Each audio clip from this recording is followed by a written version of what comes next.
Hey everyone, thank you very much and welcome to the stream. Yeah, thank you all for being here. I'm starting off today with the Caro-Kann defense, the advanced Tal variation. I wanted to go through two openings before I got to the games today, but I wanted to go through them sort of quick, if possible. But I have two good openings that people have suggested, and they are the Sicilian Dragon and the Tal variation of the advanced Caro-Kann. In terms of my ability to cover them in the time, I'm sure that we will just be scratching the surface. But at the same time, I'm hoping that I can put a little bit of value into the analysis. Hey, Aphelion, how's it going? How was your day? But yeah, so this is the Caro-Kann defense advanced Tal variation. Just to play this through from the start, I'll just reload the analysis board. E4, C6, D4, D5, and then E5, Bishop F5, H4. I haven't played this much as white. Mainline Caro-Kann, Knight C3 is what I tend to play. But generally, yeah, this is pretty much, you know, this is an aggressive way to play it. Ideas like G4 are pretty popular for white here. Trying to push the bishop onto h7 or to d7. But basically, you know, white starts off with an extremely aggressive attack and tries to build up the, you know, the inability. It basically tries to make black unable to castle queenside. And then, you know, should black castle, or unable to castle kingside, and should black be unable to castle kingside, white will be ready to play queenside advance as well. Yeah. Interesting. Yeah, no, I mean, it's an aggressive opening. Yeah, e6 makes this bishop's mobility very limited. So, like, say, for example, h4, h6, or even h4, e6, g4, bishop g6, h5. This ends up being basically being like, it's basically like a pre-move type, you know, exploit, right? Like this, you know, basically the bishop, black is predisposed to play a quick e6, but h4 catches that pre-move and wins the bishop immediately. Obviously, something black doesn't want to have happen. But if you're in the situation where you've played this, opening anyways, h4, h6, g4, and then this is the main forking point, either bishop h7 or bishop to d7. Usually bishop to d7. This g4 pawn is somewhat vulnerable, so h5, queen c8 is playable here, but not the preferred move. You know, often black will just sort of accept the you know, restrictions on the light squared bishop, and c5 gets played, c5, and then if pawn takes c5, bishop takes c5. But c5 gets played also, and knight gets to go to c6. So we can take a look at this game. f4, c5, c3, queen b6, knight f3, knight c6. And yeah, it's an interesting game. I mean, you know, this kingside expansion is really kind of unusual for white. But at the same time, this shows a really positive eval. You know, to my eyes, basically, it looks like white is losing in development, basically winning in space. So I guess that spatial advantage is, you know, valuable. But I would figure that white is going to be in a tough position because this can be undermined by a lot of different types of moves. Hey, good morning, or how's it going, Richard? How are you? Good to see you. I haven't seen you in a few days. So knight f3, yeah, and basically, you know, white has this superior evaluation, but a very loose and difficult to handle position. With rook to h2, which is the preferred move here, either king f2 is the most popular move, rook h2 is the second most popular move. With rook h2, the bishop gets to develop to e3, which is a valuable square in terms of supporting this or d4 pawn. So this, you know, this bishop covers b2, the bishop goes to e3, the knight can go, you know, the knight can probably develop to a3, but it's a tricky situation. Well, we've been getting a lot of good use out of that Discord that you set up, Richard. So I really appreciate you doing that, and thank you very much for setting up that Discord. That's the official Discord, and it's really growing, which makes me, it basically makes me super happy. Thank you very much for setting up that Discord, Richard. I appreciate it.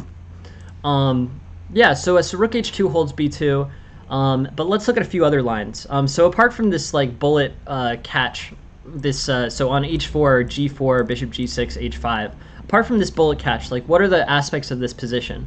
White is basically going to make a really aggressive, aggressive push for space on the king side. Yeah, Discord is awesome, super helpful. We've been getting good use out of it with this stream. So g4, bishop d7, and black can retreat the bishop to h7. So basically, this is the key fork in this position. Sometimes black goes bishop e4, disrupting, basically disrupting the king side even further, like just making it so that these pawns are extremely, able to be attacked. The bishop goes back to h7 on h3, or on f3, but here bishop d7, h5, e6, f4, and this is the main line. So e6 is a e6 really is a restrictive move. It works a lot better with bishop to h7. So if bishop to h7, e6 becomes a lot more intuitive. But I'm kind of impressed by this this overall main line. Like in my eyes, this bishop is just so misplaced here. C5, bishop takes c5, and eventually this bishop gets to trade off for white's bishop, or to at least try to make a play on the queen side. But this overall, I'm surprised that this is such a good, this is such a popular main line for black. I would definitely play bishop h7 here. This diagonal is a big diagonal, and this bishop's not very attackable there. Then you can comfortably play e6, and then, I don't know, bishop to b4, bishop to a5, bishop to b6, and then knight to e7, and then castle would be a potential plan. But I would definitely keep the bishop outside the pawn chain.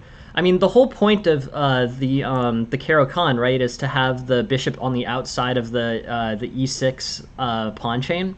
So if you play it back against anything, you're sort of making it, you're not playing kind of the principal element of the Caro-Kann, which is similar to the French structure, but with the bishop on the outside of the pawn chain, so it's not a problem. Here, this is really interesting. Basically, e6. Yeah, okay. Yeah, no, sorry. It took me a second to realize what you were saying, Aphelion. But yeah, bishop e7, e6 looks kind of interesting. I mean, basically, this open diagonal looks pretty dangerous. But yeah, I'm sure e6 is a somewhat playable move. In fact, I think it's the preferred move here. So h4, h6, g4, bishop h7, and the preferred tactic for white in the engine analysis is e6, and it's also the most popular move in this this opening book. So interesting. Yeah, that is really interesting, Aphelion. Interesting idea. So e6, pawn takes e6, knight f3, knight e5. I think white's in pretty good shape. And yeah, good stuff. Interesting. I mean, the position that I'm the most worried about in this opening is something along the lines of like, something along the lines of this or something, where f4 happens, and basically this pawn structure looks really dangerous. This looks very dangerous to play against, right? Interesting. I've played Maxime Vacher-Legrave in a bunch of bullet games, and he always destroyed me. Like I'm a reasonably good bullet player, but Vacher-Legrave, I've gotten a bunch of games against him. On I think it was ICC, but I never won one. He's just a complete monster at 1 minute. Like when he plays, he basically plays 1 minute like most people play like game in 30. It's insane. He's a ridiculously good 1 minute player. I don't know if he plays much of that anymore, but at one point I got a bunch of games in against him and never won a single time. Um, yeah, he's great. He's one of the only real top players that I've had, that I've played a lot against. But I probably have a good solid like 10 or 15 games against him. I should pull one of those up. If I could find my old ICC games, maybe I'll bring one of me getting destroyed at 1 minute versus Vacher Lagrave. But yeah, he's pretty impressive. Yeah, no, I think I should. I'll see if those games are still accessible, but maybe. I never won once. He probably is like 25-0 against me. He's crazy good. But yeah, so anyways, d4, e5, f4, g4, h5, and white is basically, white is better here. But at the same time, this pawn structure looks so, yeah, it would be interesting. I don't know. I have mixed feelings. I have mixed feelings about like that. I mean, it would be sort of a non-lesson stream, or it might be less of a lesson stream. But I don't know. I'll see if I can find the games, and we'll see what I can do with them. Anyways, this d4, e5, f4, g4, h5 somehow leads to a plus 0.6 for white. So, really interesting. This queenside development is bad. In terms of plans, I don't really know what the sides are supposed to do here. Like bishop d3, maybe. So say queen c7, which is one of the only playable moves for white. Bishop d3, and then maybe c5. Okay, so c5 is a plan for black, followed by c3, knight c6. But I was wondering if white would get this f5 push in. That's what I was curious about here. C takes d4, c takes d4, knight b4. I mean, it's kind of tricky. I don't know, maybe rook to h3. But it's weird that the eval is so positive on this opening when the pawn structure's like that. I guess it's sort of white's overextended pawn structure versus black's poor development on the queen side. But very interesting, a very modern a modern situation. Cool. So h4, I'm just gonna play through the main line. h4, h5 is actually the main line here. So this makes g4 unplayable. And then if h4, h5, then challenge with c4, e6, knight c3. Okay, so that's the formation for white. If h4, h6, then push g4 and expect bishop to d7, and then play h5. So that's the main line there, and then e6 and f4, and have this huge kingside pawn structure against the bishop that's stuck on d7. And then just in terms of other main lines here, let's take a look at queen b6. Queen b6, knight c3, h5, knight ge2, and in this case just develop normally. So overarching point of this opening, which is pretty crazy, e4, c6, d4, d5, e5, bishop f5, h4, h6. And here, but there's a split of 3 different moves here. h5, okay, on h5 you play c4 and try to undermine this pawn center. So on e6, knight c3. On h6, you chase the bishop with g4. And the bishop usually goes to d7, but can also go to either e4 or h7. And in the h7 case, you can play h5, basically restricting this king side. One other thing, just a positional concept here, with the reason why the engine is so big on h5 here is this pawn basically controls these 2 pawns in this scenario. This pawn keeps the h6 pawn from moving forward and keeps the g pawn from moving forward as well. So here, basically, you're using 1 pawn to control 2. Otherwise, it's like the question is, why do you play h5 here? It's not that easy to. It's a move that requires some thinking behind it. But it's this concept, this 1 pawn versus 2, is the value of playing h5. At this point, h4 and g4 have been played, so it's not as if h5, weakens your pawn structure much. Your pawns are already very extended. So there. And then h4, h6, bishop d7, h5, bishop h7, e6 is that tactic that Aphelion was referring to. And then here, like, pawn takes is the main one, but basically this diagonal becomes super dangerous. So bishop takes d3, queen takes d3, queen to d6, and queen to g6, and then king d8. So white's in pretty big, basically white's in pretty good shape. Black's in pretty big trouble here. Moves like knight f3, knight e5, knight f7, this e6 sacrifice was definitely worth it. So this plays out well for white. On the other side, e5, h4, h6, g4, bishop d7. So h5 holds both of them. And then the third option here on h4, queen to b6. Queen to b6, you basically just, sort of develop in a normal Caro-Kann type fashion. So e6, knight g3, bishop g6, bishop e2, c5, and d takes c5. And here, basically, white's in a pretty good place. Nothing, black's sort of equalized, but so I guess that this is probably the best line for black. But that sort of makes sense. I mean, it's the only line that basically transposes into a normal Caro-Kann. Everything else here, white sort of creates a lot of problems for black. So here, just to go through the lines again, and then we'll move on from this opening. 5, h4.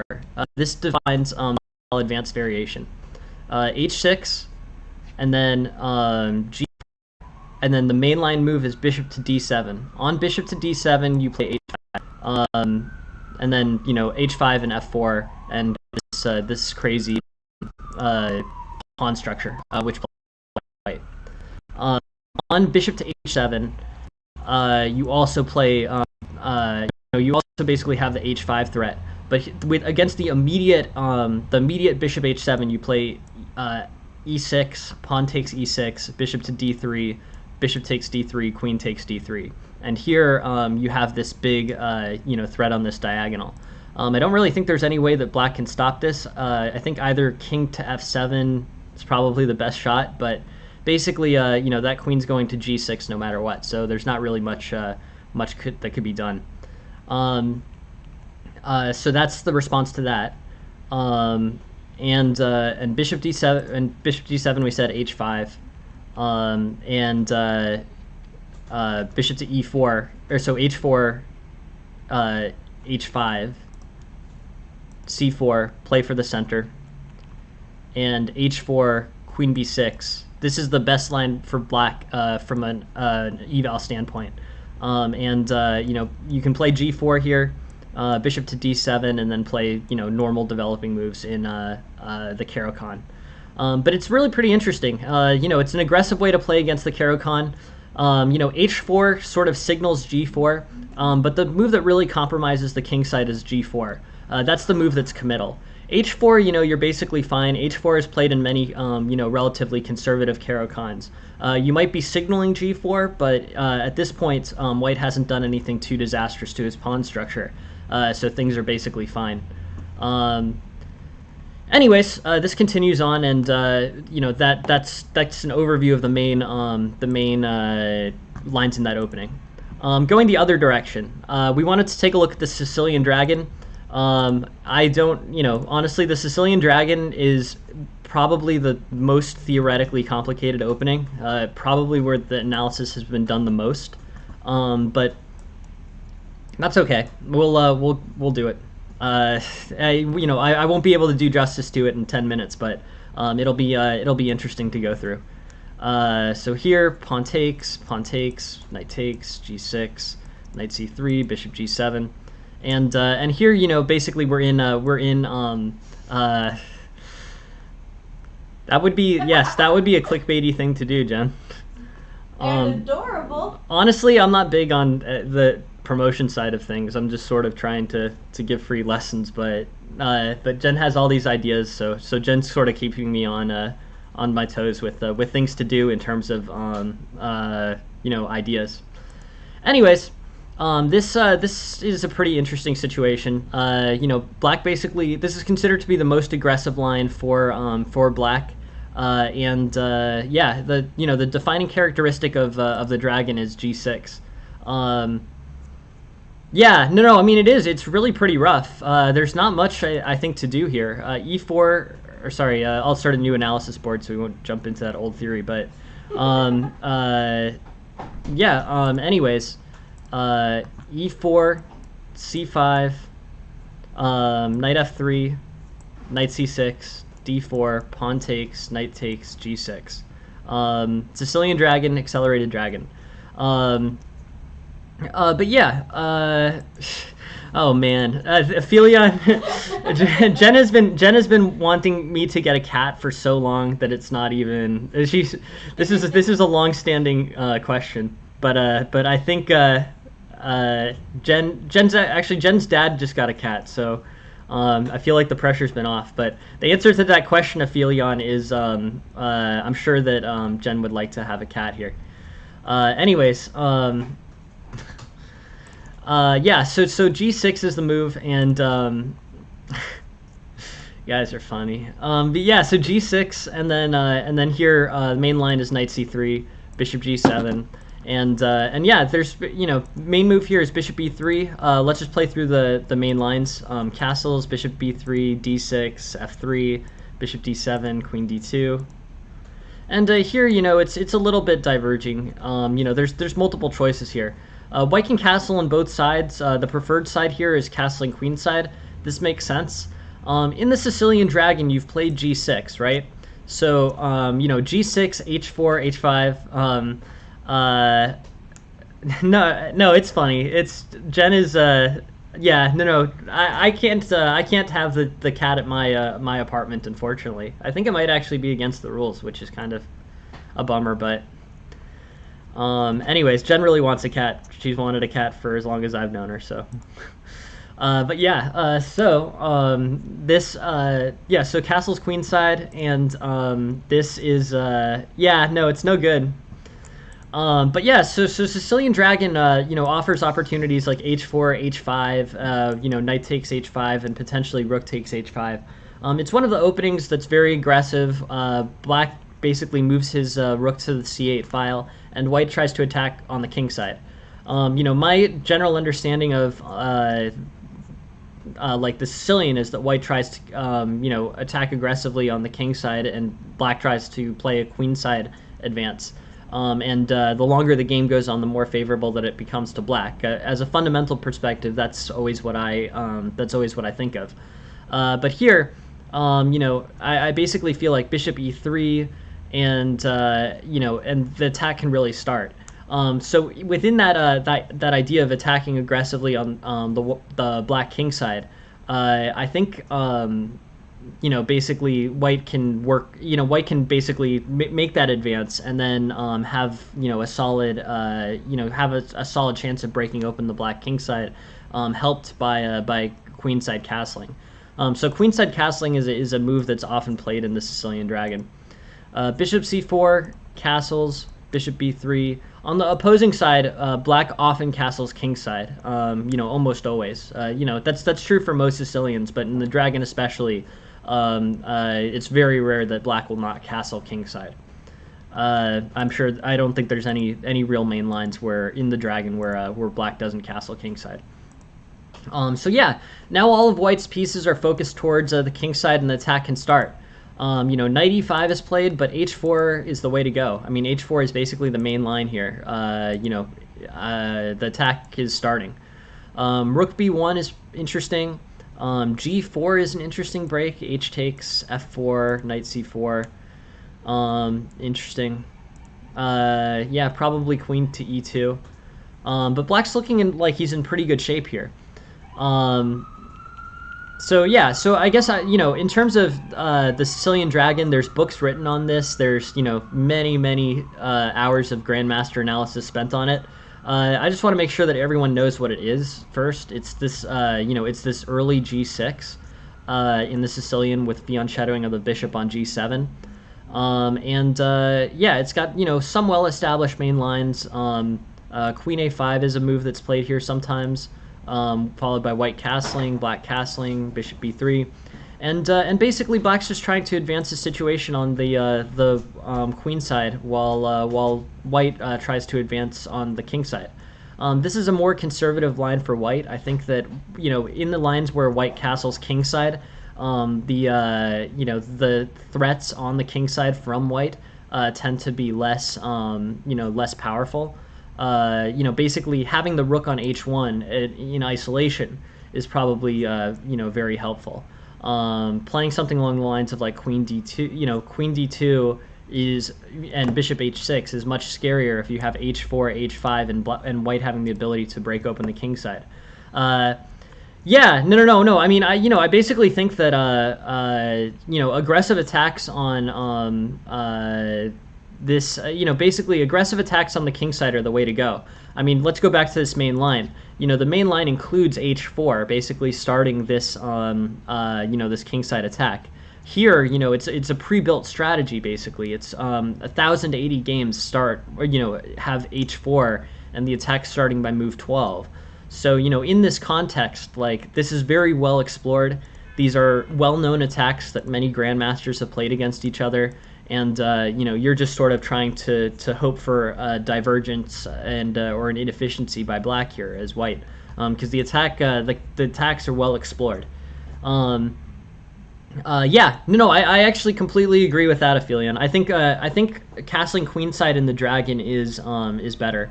Just launching, or I mean, castling queenside is good. Castling queenside is good not because it's castling queenside, but instead because it's helpful to the it's helpful to the rook on h1. It's helpful to have the rook on h1 attacking the king side, and supporting the attack that way. That's not available if castling is played instead. Anyways, king b1 is played.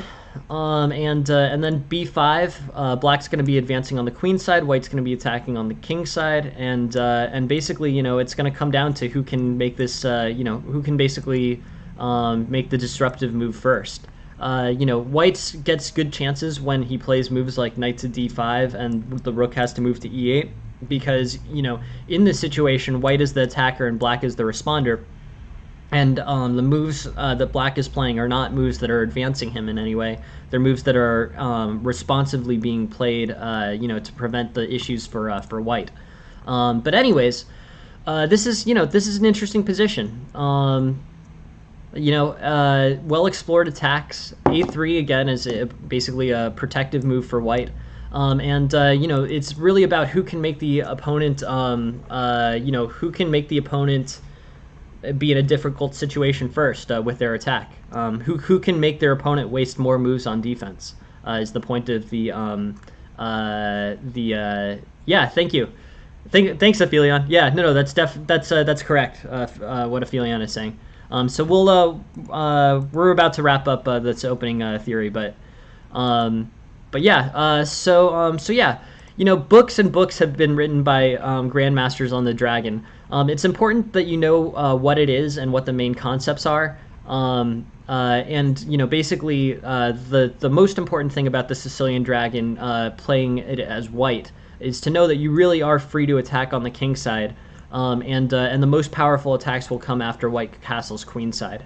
You're going for a quick win as white, or the quickest win you can possibly get.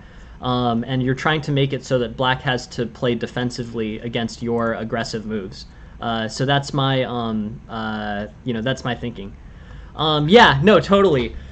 I mean, without theory, this can really get nuts. But the point about it is, if you know that as white you're supposed to attack on the king side and attack aggressively on the king side, that will lead you through many, many questions, even with incomplete theory knowledge. The theory knowledge in the dragon, I'm sure, goes like 40 to 50 moves. I mean, it goes basically through the whole game at grandmaster level.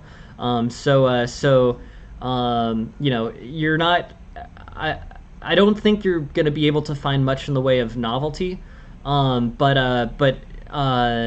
it's it's kind of good to know where it's where it's going, um, or that's a very solid white strategic plan. This aggressive tactical attack.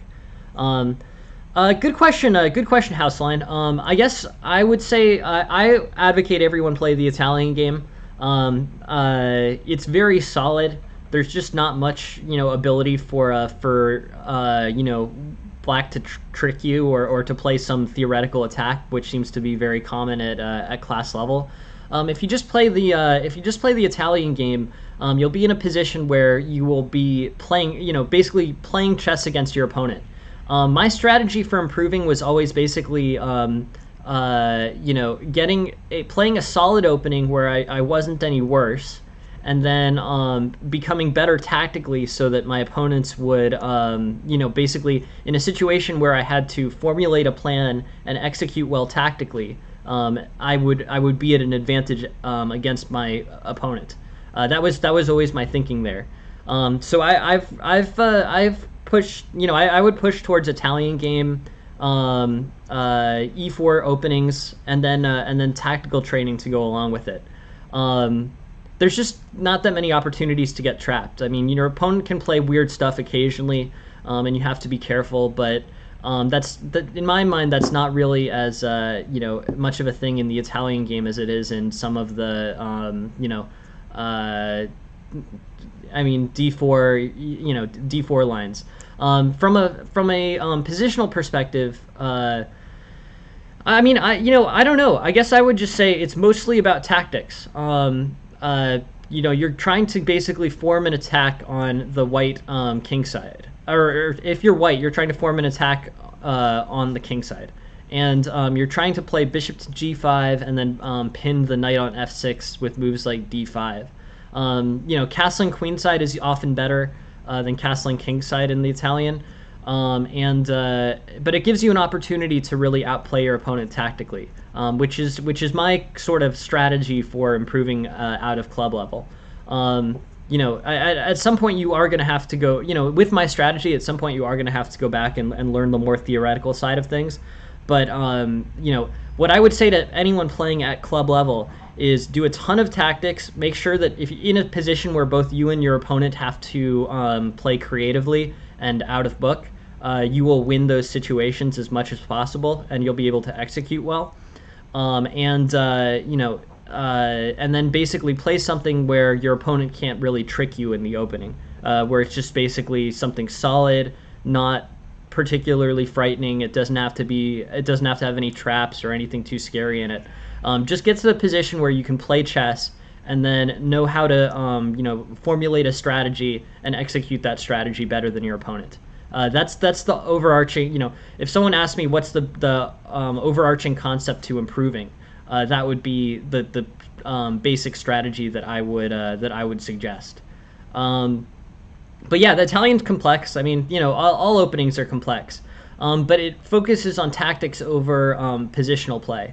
And positional play, is something that's also very important in chess. But at club level, the errors are getting made on the tactical side of things. I don't see people who make huge.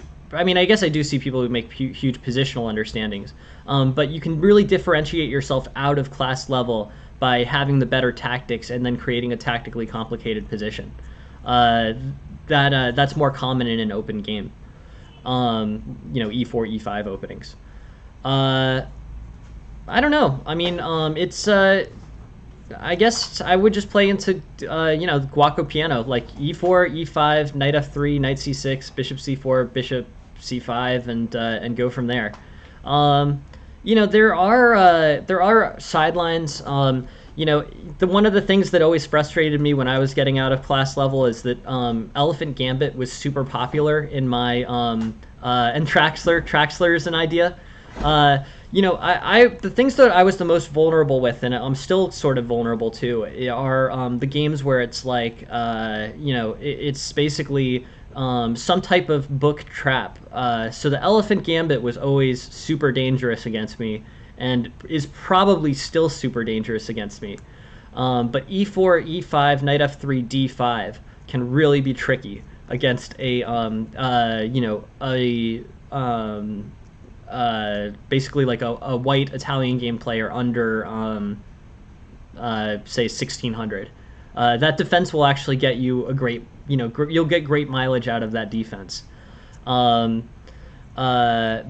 if you learn the book lines for it and are well prepared, but it's really a crazy situation and very dangerous.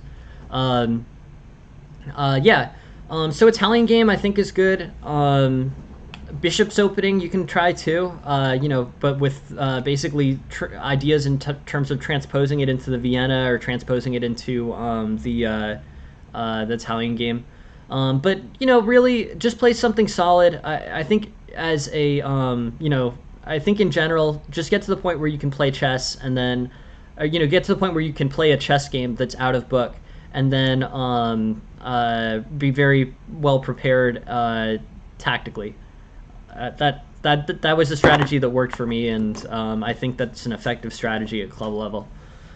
Anyways, this is this is the Italian, or this is the Sicilian dragon, defined by this g6 line, moving the bishop to g7, castles, bishop b3, bishop d7, f3, and then castling queenside. And then really it's hard to go wrong attacking as aggressively as possible on the king side. You probably don't want to sacrifice too much material, and usually you don't have to, but you can pretty much play h4, g4, h5, g5 type moves on the king side as much as you want against the Sicilian dragon, and you will not go you will not go wrong with that. That would be my argument in this opening.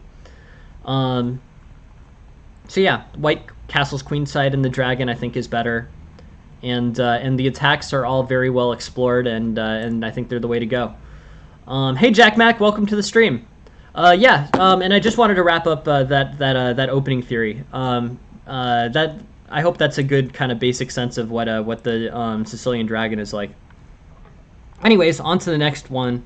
Now we're going for Flanky's game. And Flanky was playing white in this game, and I want to take a look at it.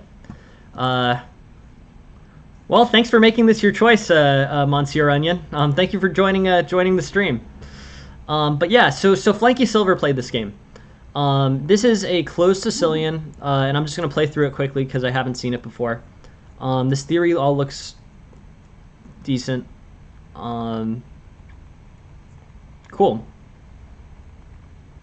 Okay, and then interesting. All right, so let's take a look at the closed Sicilian. The closed Sicilian is an interesting opening. I've played it. I've tried a few different openings. In my life against a Sicilian. Closed Sicilian is one of them. Closed Sicilian with Grand Prix attack is one of them. 2G3 is one of them, and 2C3 is one of them. They're all pretty interesting. Yeah, so knight c6, and then white has 5 main choices. White's choices are knight f3, which is just going to be a line that's probably going to transpose into a delayed opening. G3, which I like, which allows bishop to g2 and knight to e2. F4, which is the Grand Prix attack. Bishop to b5, which is what's played in this game, and interesting theory that I'm not super, to be honest, I'm not super familiar with. A traditional line, bishop to b5. And then the fifth option is this chameleon variation, knight to g knight to e2. So overall, these are 5 options. All of them, I'm sure, give white a plus here. But let's take a look at bishop to b5. I don't know this as well as some of the other Sicilian lines. I haven't played it. I usually played a Grand Prix attack. But yeah, so on d6, knight f3.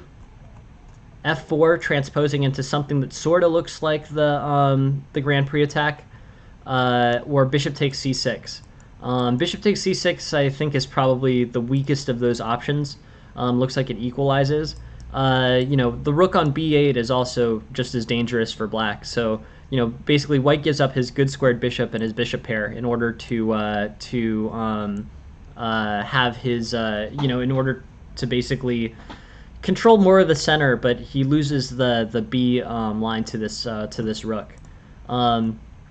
Yeah, Sicilian is a good opening. As white. Yeah, that probably is right. I actually, now that you say it, Hyperion, if you can manage playing the Sicilian, it's a good defense against 1e4. I was thinking, further in the opening, but yeah, if you can just sidestep Italian game entirely with Sicilian, and feel pretty comfortable with the positions that you're getting.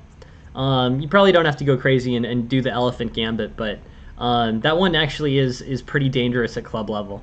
Under 1600, elephant gambit works great if you learn the theory, which is pretty interesting. Anyways, let's look at this. So, ideas are like, okay, so knight f3, knight f6, castles, d5, rook e1. White's better here. This bishop pair is kind of, not having the bishop pair is kind of a liability. White may want his light squared bishop later, but his central control is very good here, so it ends up being a relatively positive eval. This is the way that the game was actually played. In this game, knight to c6, bishop to c6, b takes c6, and then I don't know. Knight f3 actually isn't one of the preferred openings here. F4 or D3 are actually, in the opening book, but knight F3 doesn't look much worse to me. I think knight F3 is fine. Maybe F4 here is probably best, just because it controls the center.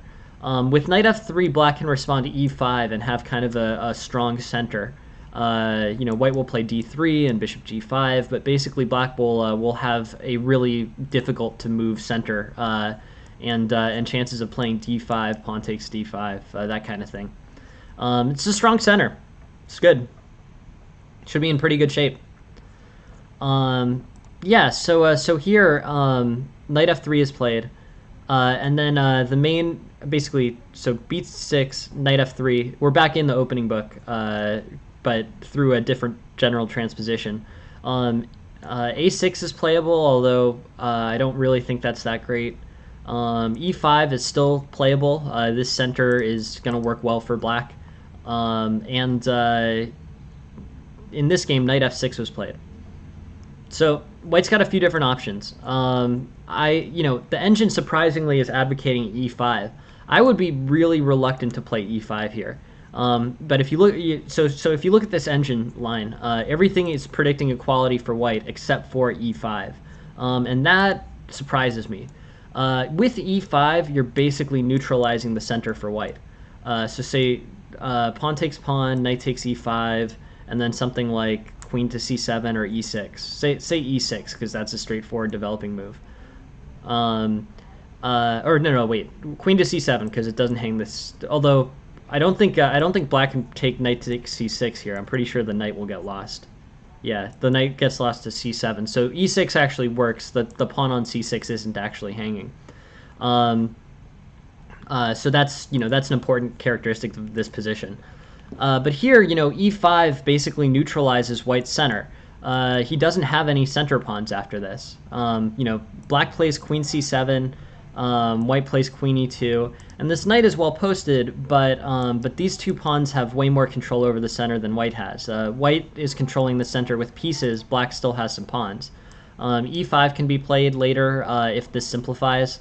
But overall, I'm sort of surprised by this interest in playing e5 here.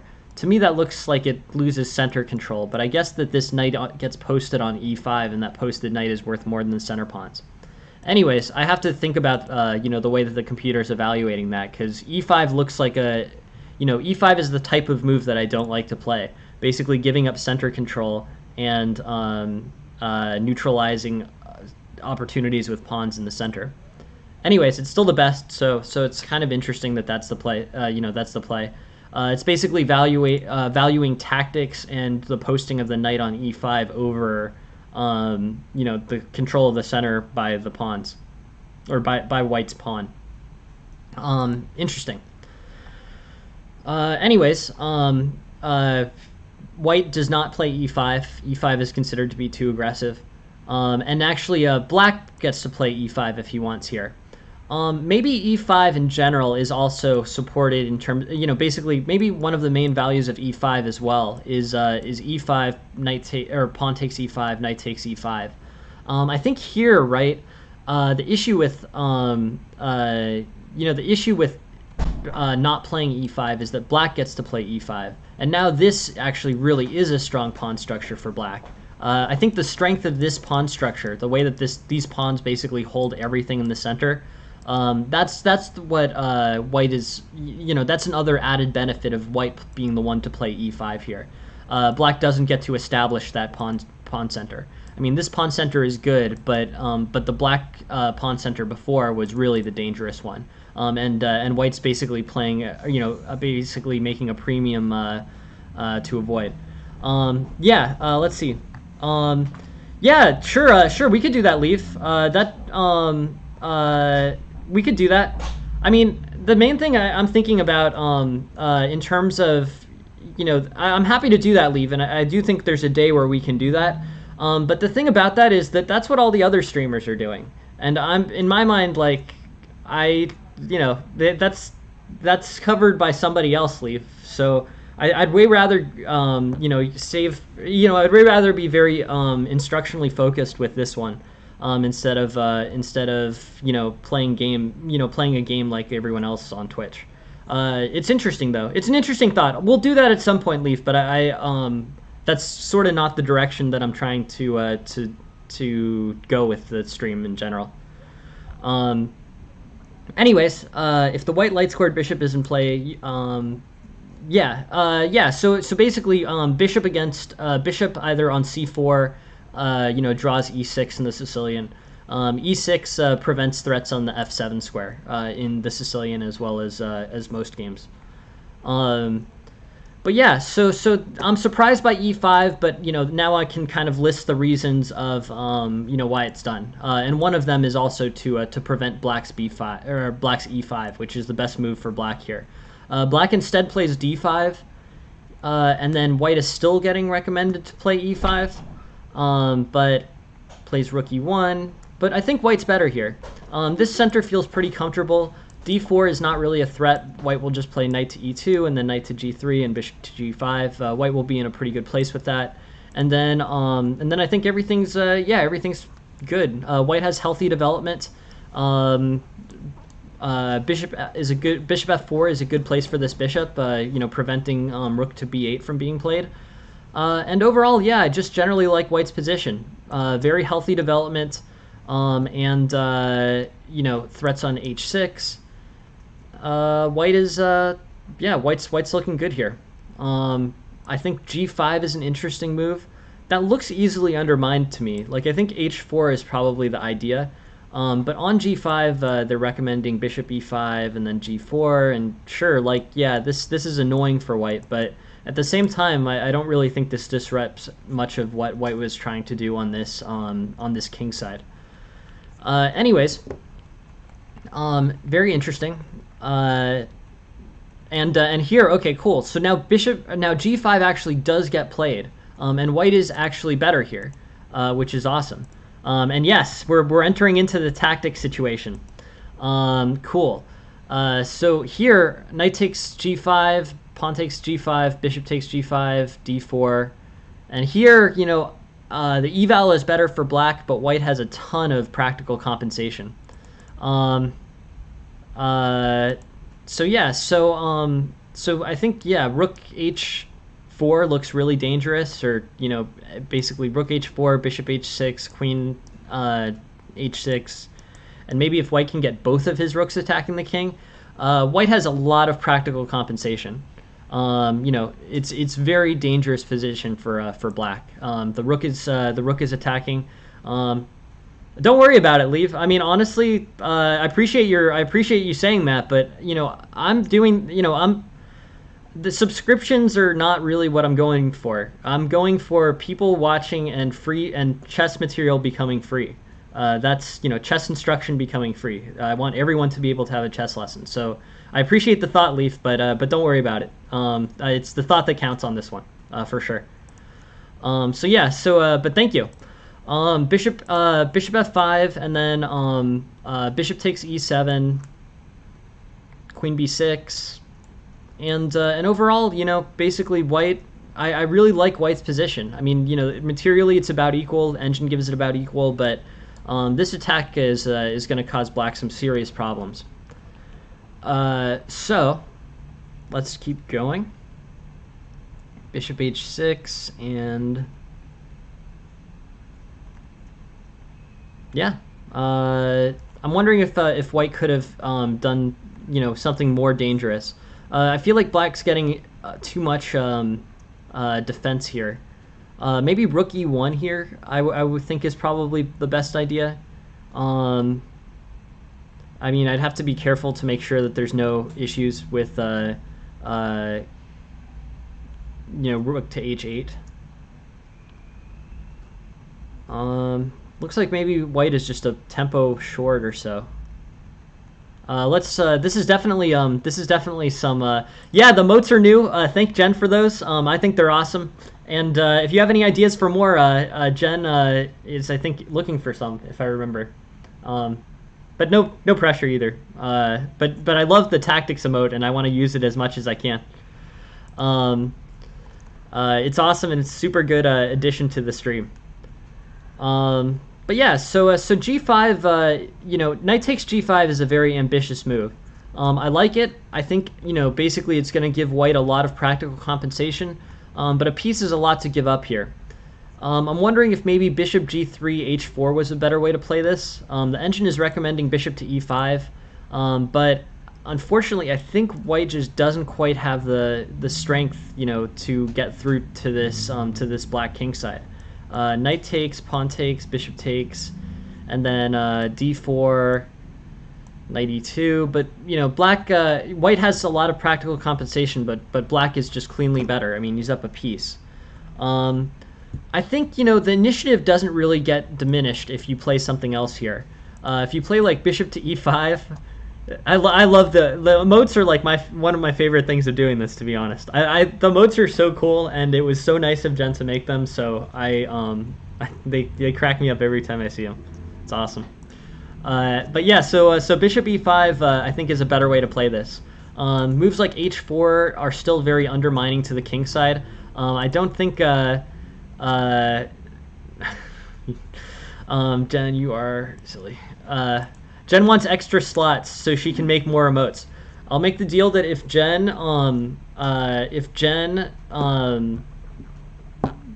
we get extra slots, then you get to make all the emotes.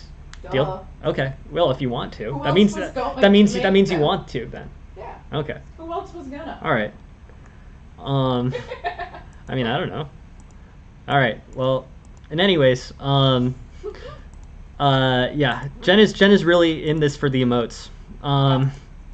Okay, cool. So g5, bishop to e5, and I think white's better. I mean, basically what it's not knight takes g5 is overly aggressive. I think you can get most of the benefits of knight takes g5 by playing something like bishop to h5 and then h4 here. This is still very, destructive to the stability of black's king side. So I like the thinking, and I like the, the desire to come up with a winning attack on black's king side. I think that's awesome, and it's really good idea. But here, I guess I would say bishop to e5, and g4 might be the best move for black. But however it goes, black's king side is going to be really a lot, really vulnerable. So I think there you can basically push for h4 and be comfortable, be comfortable knowing that the black king side is going to deteriorate. It's just too big a, the marginal benefit of giving up the full knight there, as opposed to playing h4, is not worth a piece. It's good thinking, it's a good general concept, but actually taking those pawns off the board is not super important here, or super valuable here. You can make the same disruption in the kingside pawn structure with moves like bishop g3 and h4. That's my thinking on that. Yeah, so I'm thinking bishop e5, g4, knight h4, and white's looking fine. This is pretty good. White's got a positive eval. The h6 pawn is vulnerable. I mean, you can reorganize and play bishop to f4. But could black push the c5 pawn? Interesting. Yeah, interesting question. I'll circle back to that 1 second, Hyperion, because I think it's a good question and I'm very interested in thinking about it. And I think, but I think that basically, white has this practical comp, but unfortunately, it just doesn't quite. I mean, this is, from a practical perspective, this is great, but with accurate defense, which black does at the right time, I think black's just a little bit better here. He's basically a piece up, right? So all he needs to do is sort of end white's attack. I guess it's a piece to 3 pawns by this point. So queen takes c6, and yeah, it actually is pretty unclear who's winning. All right, I'll play through. I'll play through to this in a second. But I just want to go back to Hyperion's point. Is c5 playable for black?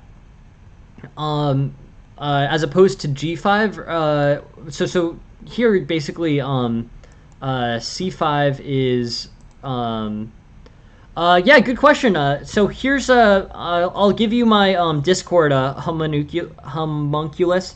Here I have a Discord, and a pretty good way is to send games on there. So I'll just give you the link for that. It's also, yeah, I think it's in the video description as well. But it's a full Discord, and it has a game submission section. That's probably the easiest. There's also a few other routes. I mean, there's this excellent. It's another one. If anyone else is here, I'll just give them a shout out, because I think they're great. But there's the chess study group Discord that that has been really great for meeting people, and just they've given me a full a section, like a post games section, that you can also submit games on. I really like that Discord, that chess study group Discord. So I don't know if anyone else is here if that's new to anyone else, but it's a really good place to get some free training and free studying. So definitely highly recommend. But honestly, just any route is fine at the end of the day, homunculus. I really appreciate you being interested in sending games in, and if you send a game, we'll get back to we'll get back to it really quick. But yeah, thank you very much. So is c5 ever playable here? g5, bishop e5, c5. All right, bye. But yeah, so here, it's a really good question. c5 gets exchanged. Yeah, interesting question. There's definitely a need for black to get some counterplay here, right? So I like your thinking on that, Hyperion. Basically here, this game has sort of turned into white, attacking black's king, and basically it's a better situation. White has the initiative. So what are black's ideas here? Well, bishop e6 is one of them. I guess the idea behind this is, really making sure that you're maintaining the center. Rook b8 would be a very natural move too, but I don't think you can quite do that. I'm wondering about, so on bishop to e5, like knight to g7, or knight to h5 here maybe. Pawn takes, knight takes. This is pretty complicated. But I'm wondering if with the bishop off the board, you can start rook b8 and threat on b2, and then maybe c5 there. So far, in this game, basically, until knight takes g5, white has had very limited vulnerability. Let me see.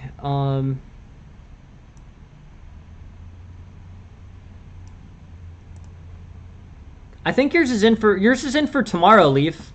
It's not for today. But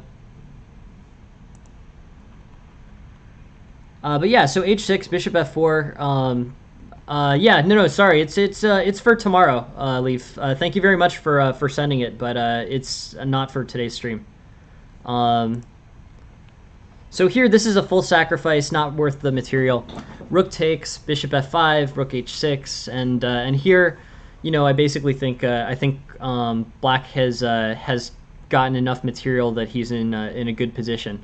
White needs to aggressively attack, but it's not super obvious to me what where in the position White should be attacking.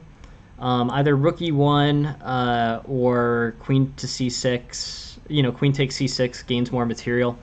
Engine is suggesting queen takes c6, and then White's up 4 pawns to a piece, and it's pretty unclear actually who's winning here. This is probably White's best opportunity. You've gotten a lot of practical compensation. I don't really think that this this situation was supposed to. I don't think this was the most accurate defense for Black. White was able to basically exploit practical compensation, a lot of complexity here. Okay, yeah, no problem. Thanks, Leaf. I'm really excited to review your game tomorrow. I have it for tomorrow, and I'm sure that we'll get to it then. Thank you very much. But yeah, so queen d5, and basically here, Black is up more than a pawn, and then with more kind of somewhat inaccurate maneuvering. Queen takes c6 puts White a full piece or 4 pawns to a piece, right? So queen c4 is efficient and disconnects the 2 rooks. That's actually pretty important, because the thing here is on queen takes c6, the rook can play to c8, and then the queen's getting threatened. But instead, if rook e4, queen g5, and then queen c4, then either e6 has to be played, or king has to play back, disrupting the 2 rooks, in which case rook to c8 is no longer a defensive resource. So here, the rook has to play to b8, or I think that's the only move, or rook has to play to b8 or e8. But overall, the ability to challenge White on this c file is pretty much diminished. So here, White is definitely in an interesting place with 7 pawns against 3 and down the bishop, but getting closer to equality. King safety is bad for both sides here, and I think both sides are going to try to come up with an attack that allows for them to advance tactically. So this was as close as the game got. Rook takes, and White's down a significant amount of material with a lot of extra pawns. But here was the closest things were. After queen c4, king plays to f8, and queen takes c6. So I just want to go through and take a look. Hey, thank you very much for following, Julio. Really happy to have you on the stream. Thank you. But yeah, so in general here, where are the improvements? I thought bishop b5 is fine, not the main line, but fine. And here, the engine finds an improvement. This really wasn't my idea. This is something that I referred to as, I basically referred to the engine, but now I see the rationale for it.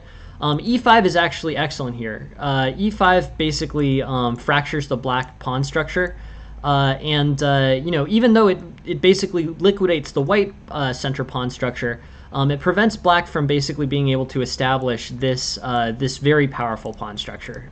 These pawns are very difficult to deal with for White. Yeah, good question, Julia. Go to the Discord. There should be a link on the side of this screen that is my Discord, and you can add it in the game submission section on the Discord. Also, realistically, if you post the link here, I'll pick it up too. But there's a lot of different ways, and yeah, no, really excited and looking to get more games, Julio. So please, please send them, and I'm super happy to look at them. Yeah, but the Discord is I think my preferred way at this point. The waiting list is the next games are available at 6:05 on Wednesday. Oh no, sorry, I'm wrong about that. Sorry. 10 a.m. on Wednesday, 10 a.m. Eastern. So basically, today is Monday, so tomorrow is all filled out, and then 10 a.m. on Wednesday is the next open slot, which is great. People have been sending in a lot of stuff, which is super helpful and makes the stream like that much better. So yeah, if you send a game now, it'll be in for 10 a.m. Eastern on Wednesday, Julia. Thank you for asking. Yeah, so e5 and black basically has this very difficult pawn structure. Black doesn't play it. No problem. No, absolutely. No, Julia, look. I mean, I don't want to spend too much time on it because Jen thinks I spend too much time thinking about this. But, my goal here is really just to give free chess lessons. I think chess lessons should be free because they can be free. There's so many places and so many situations where, it would really be helpful to give as much ability to learn chess as possible. So I'm really happy to help with that. This is a small thing, but I'm a application developer, and I developed an app called the Cop Review app, which allows you to give an objective assessment of the performance of local United States law enforcement. That's the story behind the name is basically what I've done in my professional life, which is develop this app in my small company. So that's the history behind my name. But I like it now, and feel free to take a look at the app as well. It should be linked in the main screen. Yeah, it's an idea. Anyways, yeah, no, thank you very much, Julia. No, I'm working hard. I wouldn't get my fingers are crossed, but I really appreciate the support and the energy of everyone else. And sending material is really helpful, and I'm super happy to get to review games. I learned a lot from this stream as well. It's really helpful to me. I think this is a really underrated way to learn. Just looking at all the games that I get sent to me and looking at all the opening theory for it. I'm certain that's made me a stronger chess player. It's basically there's all these opening lines that when you get stuck playing the same set of openings over and over again over many years, you sort of don't learn the openings that you don't play into. So getting games from other people has actually been excellent in terms of learning the openings where my knowledge was pretty weak. So yeah, no, I'm just learning. This is really fun for me to do, and I get a lot out of it. So please send any, this goes for everybody, but please send any of your games, and we're really happy. I'm really happy to have you here. I hope it's helpful because I enjoy it, and it's very helpful for me as well. Cool. Yeah. I mean, I don't know. We'll see what happens. I'm focused on I'm really focused on the teaching side of things right now. My goal, more than any chess goal, my goal is to make chess lessons completely free for everyone. Everyone should be able to have a chess lesson. Everyone should have an opportunity to become a chess master. That's my goal. In terms of higher title, it would be cool. We'll see what tournaments are available, but that's sort of not where my priority is as it relates to chess. But yeah, so anyways, we've been stuck on this for a bit, so let's keep rolling. Castles, d5, rook e1, g6, and basically, things are going smoothly for white. We're at this part of this curve, I'm okay. I'm okay. The person who will really be cool if you want my opinion is the grandmaster who starts giving chess lessons for free. Once the grandmaster starts giving chess lessons for free, then we've really made progress. So that's the guy who is the actual, that's the guy who will really be cool, in my opinion. But no, I appreciate the kind words, but yeah, this is interesting. It's interesting. I get a lot out of this, so I don't feel like yeah. But I'm hoping for the GMs to come online and do this, because this concept definitely works, and if this can be available to everyone, I really hope that it is. But anyways, that's the real person, the grandmaster that replaces my stream. That's really what I want. Is the grandmaster highest level lessons completely free, and it'll happen. But till then, I'm just hoping to do what I can to be helpful. Um, I mean, I don't know, but the fact of the matter is, it can be, right? I mean, I'm giving a chess lesson, and this format works excellently. So sooner or later, some grandmaster is going to come along and do exactly this, and then everyone will have free chess lessons. It's really great. It'll be a great opportunity for everyone who wants to learn. So, anyways, until that person comes along, this is what we're doing. So, and I think it's an inevitability. So I think we have good things to look forward to from the learning side. Anyways, this game was interesting. Knight takes g5 was overly ambitious. Bishop e5 gets played, and then h4 gets played, and the kingside pawn structure gets disrupted. G4, knight h4, and then basically, knight takes e4 is a possibility. This discovery, which is kind of interesting. D takes, and then B takes, and this situation looks pretty liquidated, and white is up.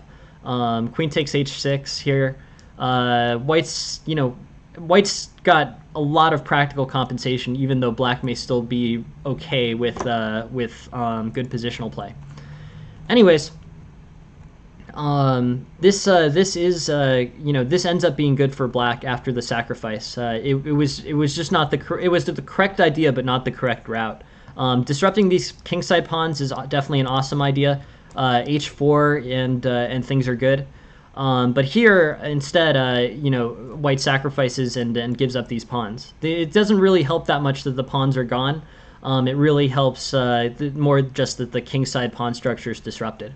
So that was the right idea, but it sort of failed for tactical reasons. Anyways, there's other things that can be done here.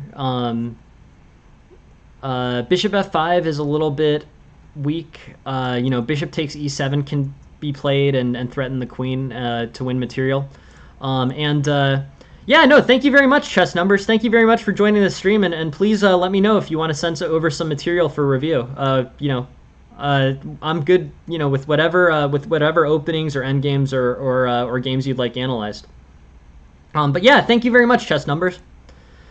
Bishop takes e7, queen b6, and basically, black is fine, but the position's relatively close to equal with white down a piece. This game goes on sort of like this. It always, ends up being pretty complicated. There was an opportunity here with queen takes c6, but I understand, basically every move that isn't played as aggressively as possible. I mean, from a practical perspective, it's just really hard to make to make this move to play queen takes e6 when there's things like bishop e4 or bishop e8 even, threatening this mate in one. The mate in one can be held by the queen, but it's just in a very uncomfortable position to play as white. So I understand it. Here, after everything liquidates, it's way better for black. Two rooks can clear off that pawn advantage pretty quickly with the extra bishop support. But yeah, I think it was a well-played game. The pieces that I would look at for takeaways here are, knight takes g5 was overly ambitious. You could basically disrupt the kingside pawn structure much more cheaply with h4, knight h2, and maybe bishop back to f4. So that was the first improvement that I would make. It was the right idea, but just didn't have the enough tactical strength, and also it could be replaced by something that was much less of an expense than the full knight. And here, this position basically ends up playing out pretty well for white. Basically at the closest point, white gets to an almost equal game. Granted, this is a super complicated position to play. White's king safety is bad, black's king safety is bad, this rook is getting threatened. and basically, you're going to need to try to advance the pawns, and you're going to have to do it successfully, or you're going to be down a piece. So overall, super complicated position, but actually much closer than it might appear. It's hard to count it's hard to evaluate a position like this because it's like, 4 pawns against 4 pawns against a bishop. Like, how do you calculate that in terms of points? Sure. Yeah, no, the bishop move, that is. Yeah, let me take a look.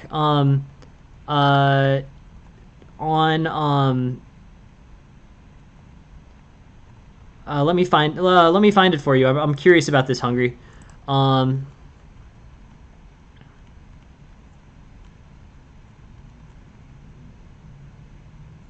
This bishop, you're referring to this bishop f5 here, right? This bishop f5 is considered an error because of bishop takes e7.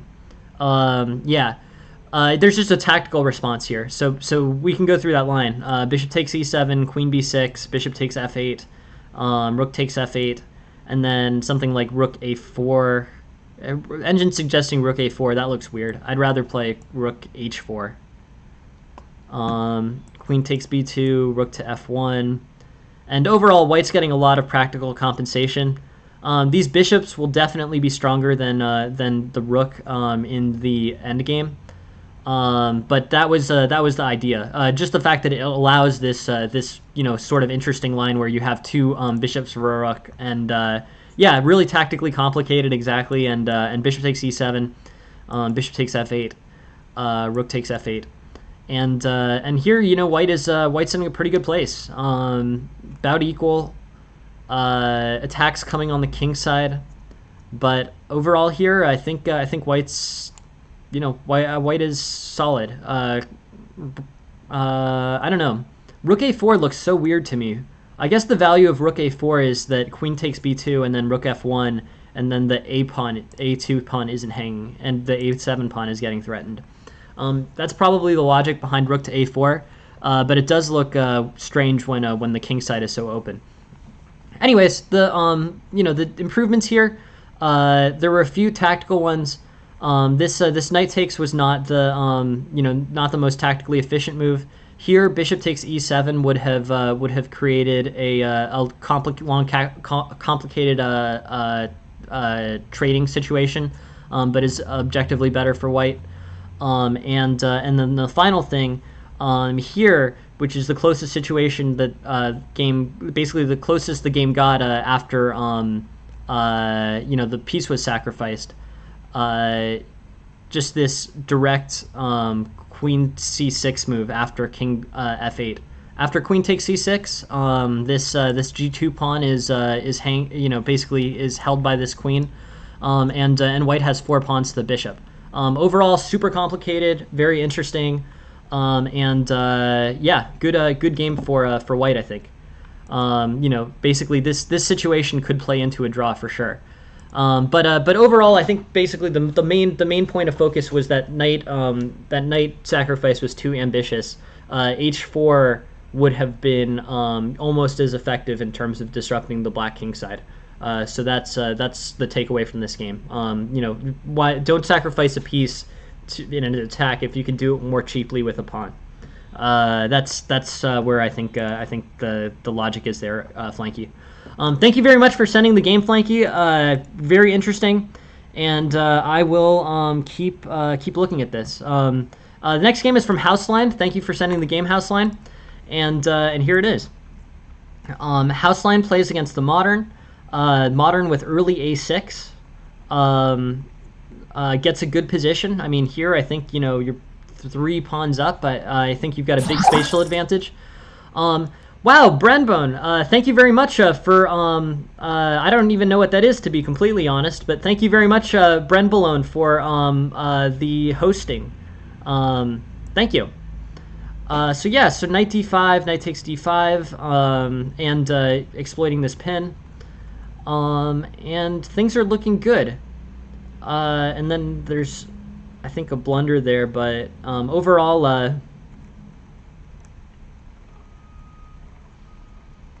interesting. Okay, cool. Yeah, thank you very much for sending this game house line. I really want to take a good look at this one. Very interesting stuff. So yeah, so basically it's the normal situation where you play a center game against a flank opening. White has a huge space advantage here. This should be pretty like easily recognized. Like these pawns e4 and d4 are really supporting White's basically supporting White's position. White leads in development. White leads in space. Black's play is what it normally is in modern perk type stuff, where there's going to be threats that there's going to basically be threats of undermining moves to catch White overextending in the center. Interesting, cool. Yeah, thank you. That's a nice thing to do. Okay, yeah, I gotta learn this stuff. I gotta learn this stuff better, to be completely honest, Hyperion. But thank you very much for explaining. Yeah, there's some Twitch stuff that I'm gonna have to spend more time on. But I'm hoping to make some progress. Yeah, so Bishop D3, Knight C6, A3. Overall, I think A3 is interesting. I'm not sure that's the most efficient move. The most efficient move is A4, which I also wouldn't play. I'd be developing here. I'd be like playing like F4 or something. Just getting development as quickly as possible. Because Black has played a flank opening and hasn't really challenged your center, you should be able to get some good piece play in and be able to secure good development and good developing squares for yourself. And then the speed at which you develop in a strong way should provide a good lead into a middle game attack or strong middle game advantage. This A3 is good, but I wouldn't have played the best move A4 either. I would have played either Bishop E3 or Bishop F4, developing the dark squared bishop. In terms of opening theory, we're out of it, so yeah, no, for sure, Houseline, and it makes sense. It makes sense. I can say that I wouldn't have played the engine best move here, and I get basically A3 as a defensive move, but I guess I'm sort of I think here basically B4 is not super bad for you. Like Bishop B3, B4. Knight E2, and definitely Black has good space on the queen side. I mean, the queen side's going to become the focus for Black's game. But you can still, this knight isn't that much better on C3 than it is on G3. So like, getting your development in and allowing B4, Knight E2 with Knight G3 in mind, you're still going to have well-developed pieces in that case. One thing that Black has signaled super early in this game is that Black's king side or Black's queen side here is very open. So I think that Black is never going to be able to develop queen side here. Like it's just not going to work. If Black tries to develop queen side. So here with the idea of Knight E2, Knight G3, I think you can start to think about an attack on the Black king side after he castles. Because he's not going to castle queenside. It's too open. It's just not gonna happen this game. But the kingside attack you can already sort of start to prepare for. So for that reason, I think B4 is allowable, and just getting the quick development is better. But it's interesting. Yeah, it's interesting. It makes sense. A3 makes sense. I mean, B4 is a move that gets a lot of space for Black, and it makes you move the knight. Which is kind of annoying, or move a knight to a square that you hadn't intended to have it on. But I do think Knight E2, Knight G3 is fine. Interesting. So A3, E6, E5, E5, and White has a huge space advantage here. Basically, this pawn is extended, and the E pawns are neutralized. But overall here, I think you've got a great play. So like Rook E1 pinning to the king is a really good place for that rook to be. Yeah, A4, A5. Definitely undermining the B5 pawn and potentially playing pawn takes b5 with a6 pinned. Yeah, makes sense to me. In general, I think that basically black's not going to be able to advance this queenside very effectively. I guess I would say Aphelion. I do agree with that idea, but I would give it the condition that once black castles, I got you. A4, A5 if black plays B4. Yeah, you could isolate you could use that tactic too. That tactic is always interesting, where basically it's here they're like suggesting like b4. It's really, but if black plays b4 here, there's always the chance. So say on this bishop e3 b4, knight e3 or knight e2, and then black plays like e6 or something. And then if you play a4, you can sometimes get this type of tactic where you can b pawn entirely isolated with a5, and then it becomes pretty vulnerable and overextended. That's definitely a potential tactic there, Aphelion. In terms of interesting idea. In terms of long-term strategy, I think basically the things to go for are it's tactical. Right. Yeah, right. And I think so I think a4 a5 is definitely a move order that can be played and has some value to it. Like it's an idea for sure. Those isolated b pawns can really become a problem for black. But yeah, so anyways, here I'm thinking like knight e7, castles, knight f6, rook e1, and here basically what are the choices for white? He's got this great pressure going on this king in the center. I think ultimately the king's going to castle kingside, because we were talking about how the queen side has basically been so opened up that castling queenside's not really a reasonable possibility. It looks a little less true now, but still probably shouldn't castle on the queen side. You should probably castle on the king side. B4, they're arguing just because this, this generates some good space for white. No, exactly. I mean, B4 does shut down any advancements on the queen side. That is definitely true. So you can trade off the knight on c3, fianchetto the bishop on b2, and play knight d4, and maybe even post the knight to f5 at some point.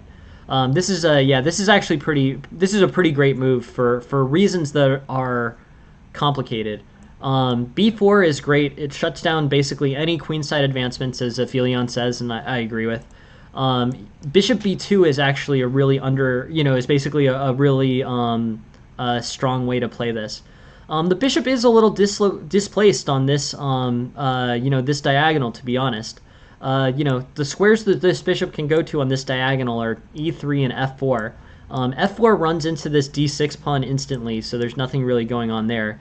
E3 is kind of pointing at nothing, so that's probably not a good idea.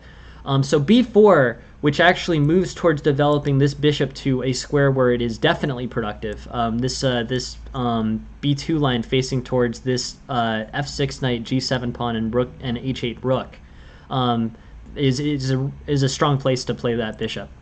So that's that, as well as shutting down any queenside advance, is a good reason to play bishop to b2.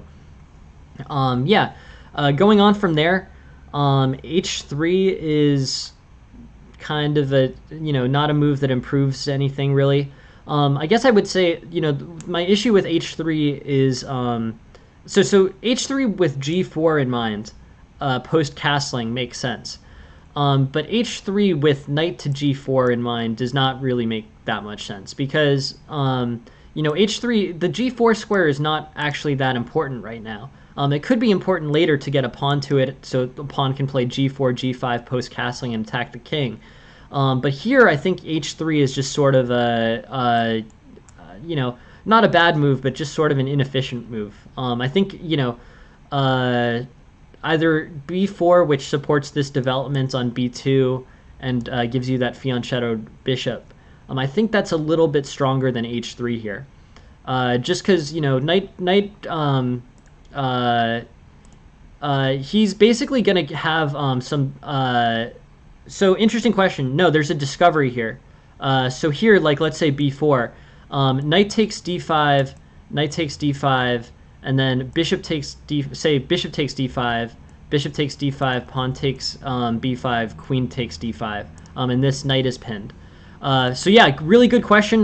Thank you for asking it, Richard. Yeah, totally a question that needs to be asked, and a key part of this position actually, a really key threat that you need to recognize about the d5 pawn. So black can't take it, which is the most important thing in the rest of the position. But great question, Richard, and I'm glad you gave me an opportunity to explain that a little bit better.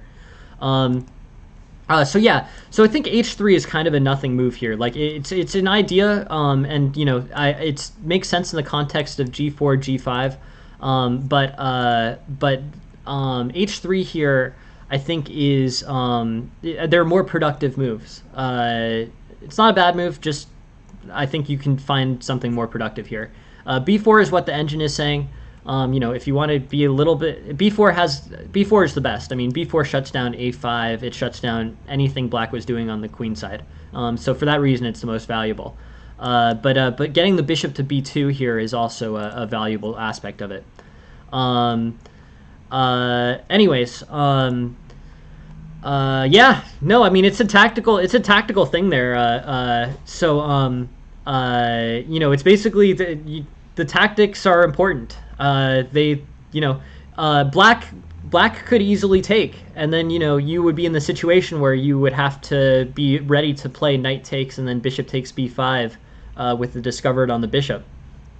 At club level, class level, definitely tactics are like a huge differentiator between players. So that's why I'm spending way too much time on it, always saying it, but I can say there's a reason why the only emote is the tactics emote. It's because I really think it's valuable in terms of improving your game quickly. It's a really efficient place to place study time. But yeah, so b4 I think is just h3 is not bad. It's just that b4 is more productive. b4 gives you this bishop on this diagonal, and the bishop needs a good outpost, and that's one of them. Bishop to b2, knight takes, sorry, this is the sideline. h3 here, g6, bishop f4, and you played it anyways. So great job seeing that discovered threat. Awesome, nice work, Houseline, because it's not an obvious one at all. So that rook e1 pinning that knight, and then the ability to play bishop takes b5. Nicely done on that. And then black played it. So basically because Houseline caught that thing. So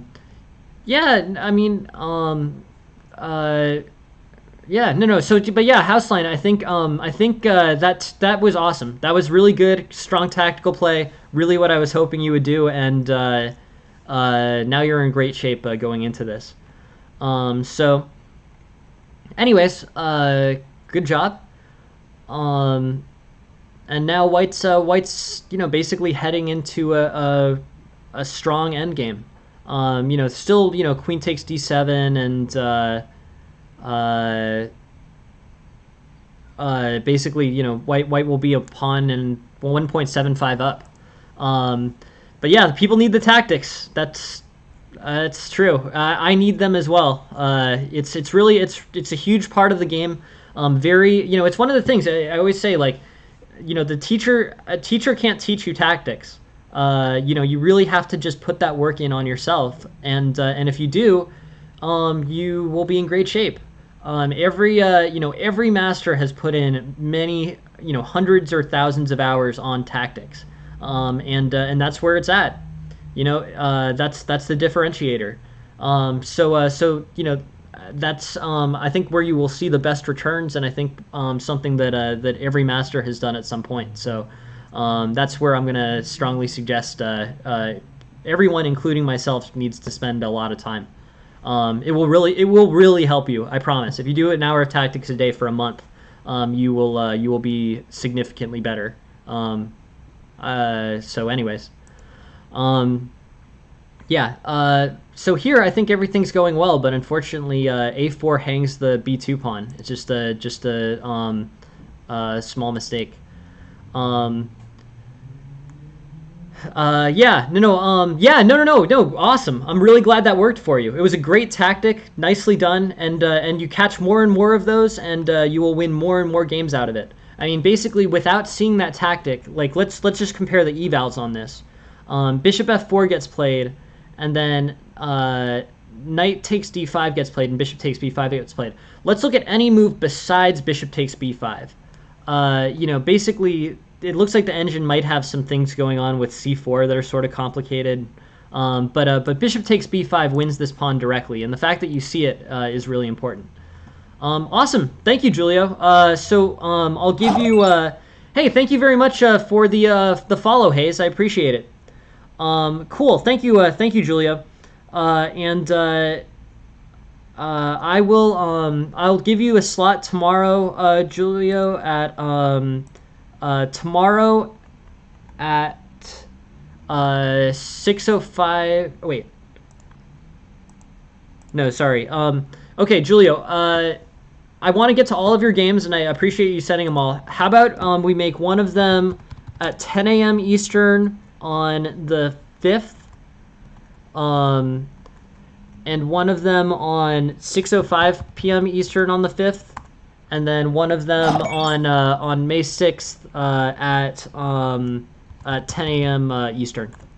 So basically 3 streams starting on the 5th. So 5th twice, and then one on the 6th. And if anyone else wants to send anything in, it'll all be on the 5th or 6th. But yeah, no, I think all of those, Julio, will be good. Thank you very much for the follow, HSA. Appreciate it, and yeah, thank you very much for both of you guys for joining the stream. So bishop takes b5 is this discovered discovered attack. This is a great tactic to see and awesome. Well, no, thank you, Julia. It's super helpful for you to send material, and I'm always looking for more material. So if anyone wants to send anything, I will get it in, basically in the the 5th or the 6th at this point. But yeah, thank you very much. I'm really excited to looking at your games, Julio, and I really appreciate you joining into the stream today. So anyways, here, queen takes b5, queen takes d7, and then a4 is just an unfortunate oversight here. C3 or rook a, rook, I don't know, maybe rook a2 is kind of weird looking, but rook a2 is probably not good because it sort of limits the mobility side to side. But I'm thinking like king takes, and then rook b1. I don't know. There's some maneuvering going on in terms of what becomes the most most valuable. Hey, thank you very much for the follow, Shaquille. I appreciate it. Thank you. So here, I don't know. I guess rook rook b1 could potentially work. These are sort of files that are helpful for white to have. But anyways, a4 swings a game by 3 points. So it's I think this is just an attention thing. Like this b2 is just needs to be defended. C3 probably works as well. Maybe c3 and then rook e2 potentially. Anyways, there's multiple choices here. The engine is going for tactics as it always does. Bishop takes b2, and then like rook a2, and then playing knight to d5, I guess. But yeah. I think that's a good idea, Julio. I'm definitely down for ideas. Sometimes I play people and show the games on here. That's definitely something that I do, Julio. So we'll try to make that part of that. I appreciate the suggestion, and we'll definitely consider. But yeah, thank you, thank you very much for sending the games. So rook a2, and then bishop goes maybe to g7. But overall, I think white's in pretty good place. But yeah, so the a4 is just a mistake. But unfortunately, those types of mistakes, they really can adjust the outcome. This gets a lot worse for white. Um, yeah, that's too bad. It's just an attention-related error. I make them way too frequently. I make them all the time, or it feels like I'm making them always. But yeah, a4. The position really gets much worse after bishop takes b2. I don't think this bishop can be allowed to take b2. After bishop takes b2, it's not just the pawn, it's also a disruption of this pawn structure. The pawns before were connected, but now you have two isolated pawns on the queen side. So that is a problem, unfortunately. It's looking good, but yeah, unfortunately, that the game kind of slips away after a4.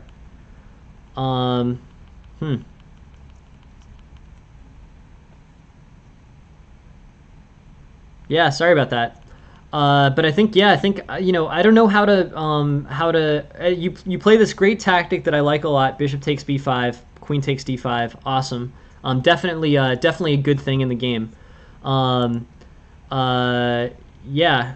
Well, I mean, yeah, but and that's awesome. I'm really glad you were able to convert to a draw there. And good resourceful defensive play here too. Cool. King g4, nice. G6 was really or king g7 was really an error. But yeah, nice. Good tactical defense in this situation. Really great. But yeah, I think you really did get some great tactics in, but I feel like you deserve to win this game, or you deserve a good chance of winning this game. And a 3-point swing with a hung pawn, is a bummer. In terms of improving these, my advice again is just tactics. I think with really strong tactical study, a lot of time spent doing tactics, you get careful as well as you get capable of calculating or recognizing 3-move tactics. You look at the position and you instantly see kind of where the threat is. This bishop on b2. So I don't think you lose track of bishop to b2. I think just overall general tactical study will provide better sight on all of the components of your game. So bishop b2 will become visible, and your eyes will be drawn to it, and then you won't forget about it and play a4. Because I really do think you're up 2 pawns here. Like white deserves a really good kind of endgame type position. This is getting a lot, it's basically getting a lot stronger.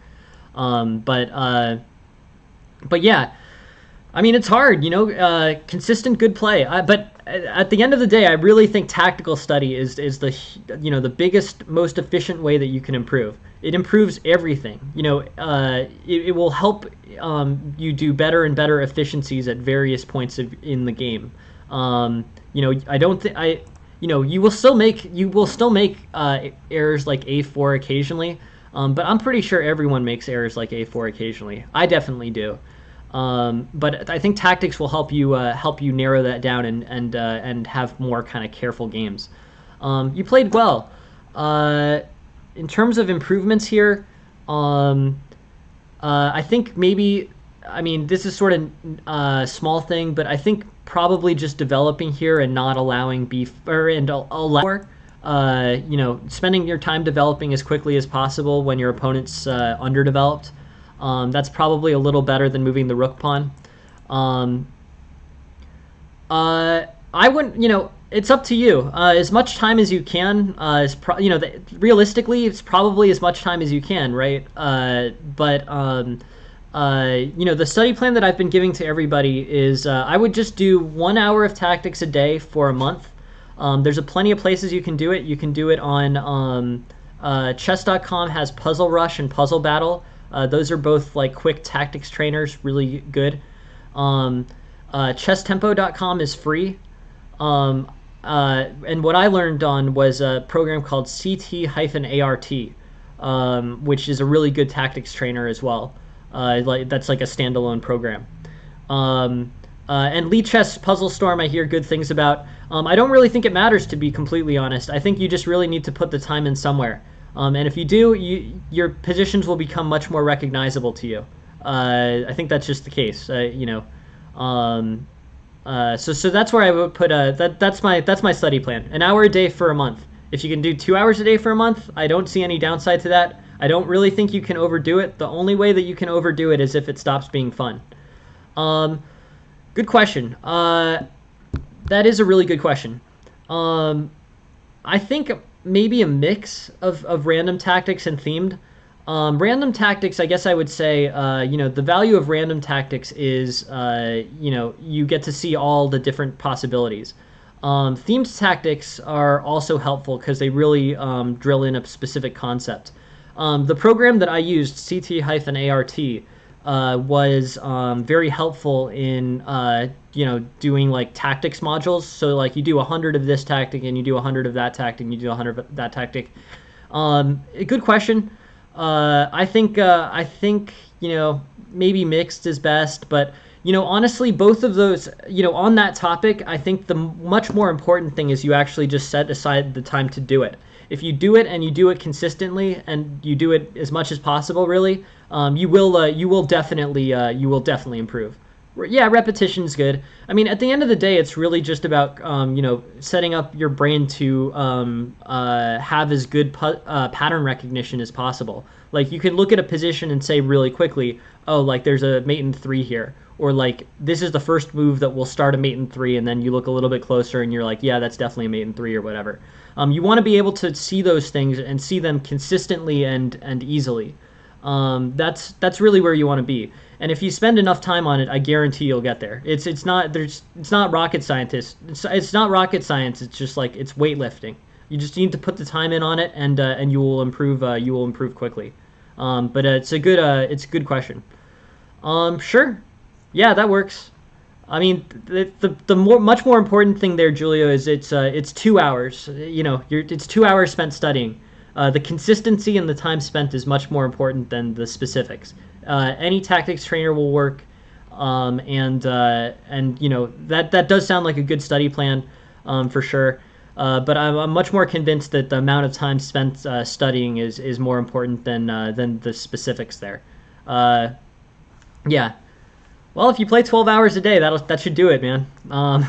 I would just keep studying and you'll be in a good place. Anyways, here I would allow B4. That's one of the takeaways, and then overall, the game continues. I really like this tactic. I like that you saw bishop takes B5 here. I think that's an important thing and should be recognized as a good tactic. And I think you're really solid going into the late middle game, late middle game. This position is good, and then just a small attention error. I think if you can work, if you can basically, the way my method is tactics, but if you can work moves like A4 out of your system and replace them with moves like C3, just by being a little bit more alert and a little bit better at recognizing the bishop takes B2 threat, you'll see good improvements in your game. It's a move that swings the eval by 3 points is a lot. So yeah, it's just an intention error house line. Overall, I think you played a great game. You're going into the late middle game up 2 pawns on the eval, and it's just a small error. I think it's a good game. Thank you very much for sending the game in house line. Really appreciate it. I think you did a great job as well after this getting the draw. But I think basically it's a strong play and good work for you, Houseline. Please keep sending your games. They're very interesting and thanks a lot. Yeah, no, thank you. Appreciate it. Yeah. All right, so we spent some time on that, but we have 3 more games. Yeah, we have 3 more games lined up, and we'll get through all of these. So let's go. Awesome. Cool.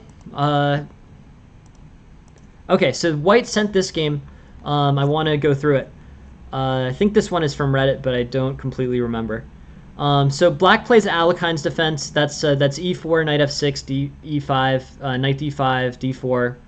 And basically the black plays an early d6 to sort of break up the center.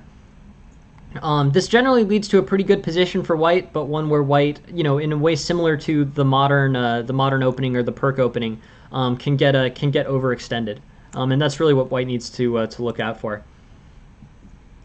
Jen is thank you for doing that. Jen's actually getting dinner with her dad right now, so I'm not so worried about going over tonight. But thank you for keeping that in mind. I'm gonna have to do better of not going over in the future. Usually I have Jen here to steer me away from that, but she's actually getting dinner at her dad's tonight, so I can sort of chill and give these positions as much time as they're interesting for me to look at, so I don't feel the normal rush. C4 and white's pawn structure I think is pretty good. Basically white's position I think is pretty good. A lot of open lines. The move that the engine doesn't like is knight fd2. I think we can correct knight fd2. Let's see if we're still in the opening book. I guess we're not. This I think is a I think basically for white, white can just develop normally here. I understand wanting to move the knight. The knight is getting threatened by the bishop, and the doubling of the f pawns would be annoying. The engine says just go for it. I guess I would say play knight to d4. This doesn't really cause you many issues. But knight d2 actually does cause you issues. That's why I think you can improve on it. Knight d2 hurts the development of your knight a little, although knight c3 is probably the better move anyways. But it really hurts the development of your bishop. You can't move the bishop until the knight moves off of d2. But anyways, basically this knight to d2 is a problem for white. So when looking at a move, I mean, I guess the main thing is I'm glad that you recognize that bishop takes f3, pawn takes f3 leads to a bad pawn structure. If you can keep the pawn structure intact as white, you should. Knight d4 I think is a better way to play this. I'm also looking at knight g5 now, actually, because I think that doesn't really hurt white's development any. I don't think the bishop was going to g5, so you want to come up with a move that moves your knight so that it doesn't fracture your pawn structure without hurting your development. And I think knight g5 achieves that goal. Here, king e8, e6 is an idea. E6 will leave black with a terrible pawn structure, like here, like bishop takes, knight takes, pawn takes, and this is a really ugly pawn structure for black. But here, I think knight d2, in your thought process, when you're looking for a move to move your knight, so you don't get this bad pawn structure, knight d2 should be one that you should be able to cross off your list. I think knight to d2, just for the fact that it hurts the development of this bishop. It decreases the mobility of your other pieces. So for that reason, move like knight g5. If you really want the knight to go to e4, it can. There's just no reason to play a restrictive move like knight to d2 here. So from a fundamental perspective, I understand wanting to move the knight, but move it in such a way that your development isn't harmed. Knight fd2, not the right idea. Here, basically I think white's got a reasonably solid position. This c5 pawn I think also should not be moving any further. This pawn is fine here. It's solid, and it can't easily be attacked. With c5, I think you're just sort of threatening the knight, but the knight's going to move, and then you're going to end up the situation with a worse pawn structure. Here I think basically avoid c5, instead play knight to c3, white's good. White will want to develop safely, and has been slowed down a little bit by knight to d2. But I think the main priority here is just for safe developing moves for white, as is the case in most positions. Black has reasonably good development. White needs to have better development to match him. C5, provides, sort of weakens the C pawn, and I think it makes a threat that black can deal with pretty easily. Now the knight is forced to defend it, and that's just sort of kind of a liability that white didn't really want. So yeah, keep developing here, and I think you should be okay. King e8 looks like that creates some tactical. Oh, so yeah, so bishop b5 here with tactics. This wins a piece. So definitely an improvement. So the options here are. I guess the best option is bishop to d7, in which case you play rook takes, knight takes, bishop takes a4. Yeah, so bishop b5 is a tactic that you played. Okay, cool. Glad you saw bishop to b5. This got you back the piece, and now you're in a way better place. Knight d4 leads to rook d8, pinning this knight to the rook. And then I think, yeah, and it's very difficult for black to maintain this defense. Like bishop e3 could work, but this is dangerous. A lot of tactical complexity there. And then awesome, cool. So you play knight takes b4, and then knight c6, and then the rook makes the mistake of taking on c6, and then you get a back rank mate. Awesome. Cool. Yeah, that's a really good good game, and I think it demonstrated the value of tactics here. This is more a positional thing, so I want to focus on it. Knight to d2 is worse because is worse than alternatives because it blocks in your bishop. You want to develop your bishop somewhere along this line, and with knight d2 you slow that bishop down from doing it. So that's takeaway number one. Takeaway number two. I think c5 is also sort of a fundamentally problematic move. C5 basically overextends this pawn. This pawn is better on c4 than it is on c5 because at c5 it has trouble being defended. Black can move and deal with that threat of c5 fairly easily. So with knight b3, the c5 pawn is defended, and white is fine. For that, basically. Yeah, I mean, but this, white is overextended here. The pawn was better on c4, defended by the knight, the bishop, and potentially a b3 move, than on, basically isolating it with c5. The knight is fine on a4. So that's the second thinking, just in terms of positional play here.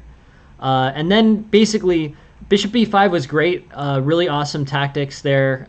Totally, really good work finding a bishop b5 because that's a necessary move in this situation. And then basically here, white white is up, especially after knight to c7. The eval's at +4, and you're good. So without getting stuck too much on the tactics of this, you found the main one, which is bishop to b5. But the thing that was the thing basically that was a problem for white here was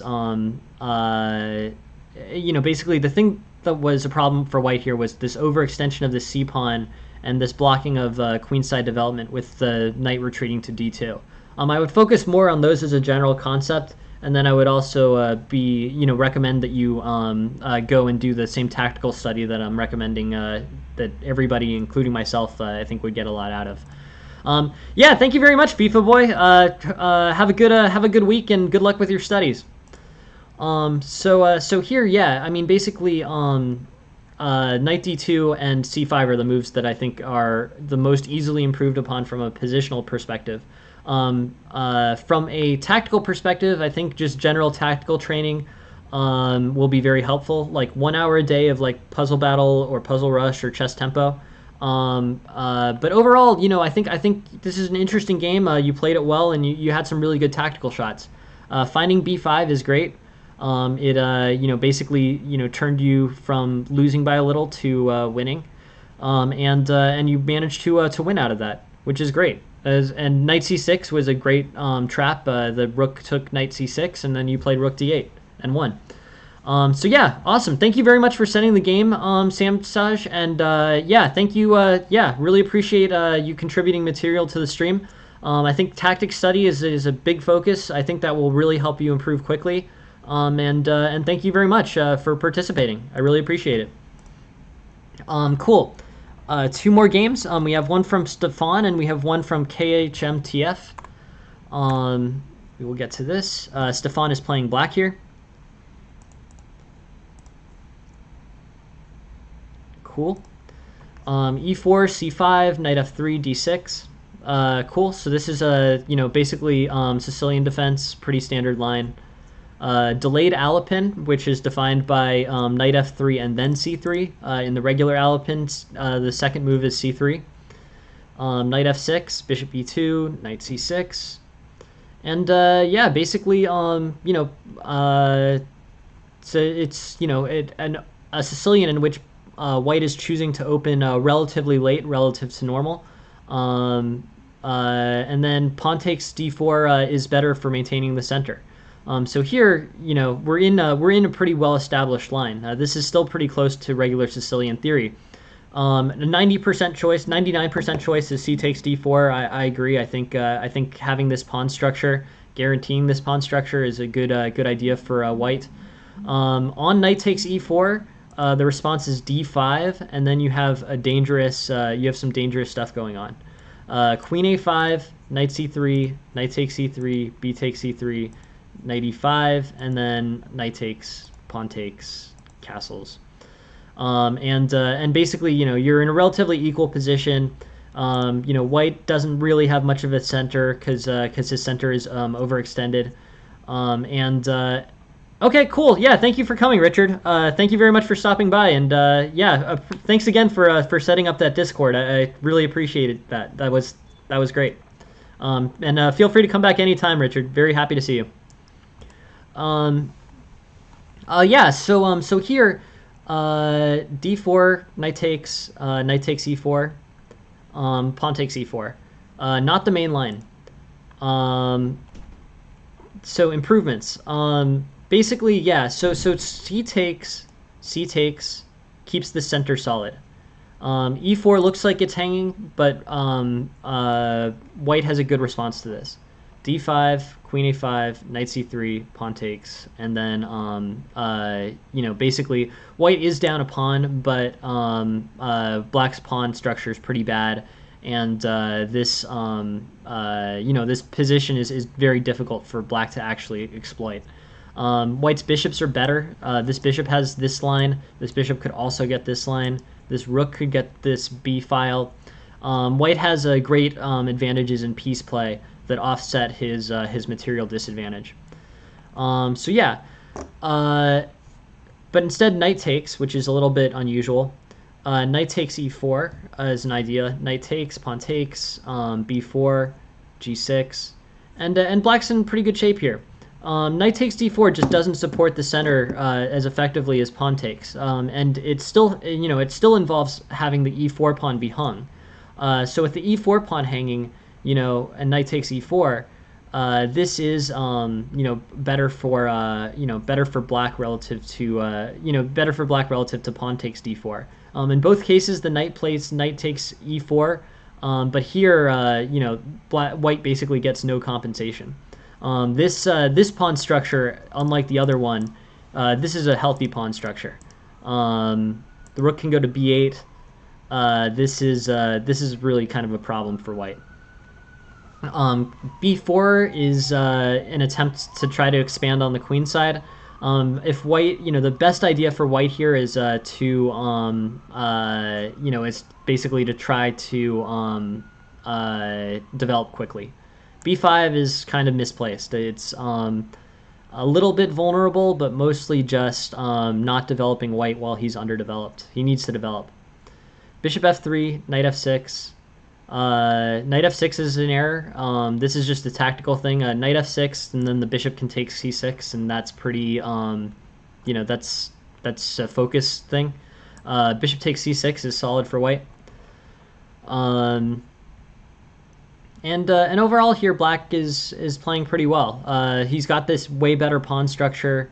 There's not really much going on for White on the queen side. Like, he can neutralize things. Here, I'm sort of wondering if what black can do in terms of preventing a4, because a4 and b5, and then white actually might have something on the queen side. So I guess I don't know. Knight to d6 is kind of interesting with a discovered threat and a chance to trade off the bishops. Maybe. E5 really strengthens white's center control. It causes a lot of problems because there are spaces in the center that white might use for maneuvering points. It does make this d6 pawn backwards, but I don't think that's actually that important. A4, A4 still looks pretty good, but I guess with E4 and then knight to D7, these pawns are pretty loose, and white center is starting to get advanced. If black can get his pawn to D5, or D4, he'll have a connected pass pawn, and that's going to be as strong as the pawns on white's queen side here for sure. So yeah, A takes B5, pawn takes B5, and then if instead of rook E8, queen D7 is played. Oh, okay, awesome. All right, this is what I was wondering about. The actual tactical maneuver to win this pawn, that was an improvement. Queen to D7, white can't defend this B5 pawn at all. So after that queen D7 move, white's basically in trouble. The A4 B5 idea can set up an effective attack, but the A2 pawn alone is definitely not going to beat you. This A2 pawn it needs to be a connected passed pawn, or else really there's no chance for white on the queen side.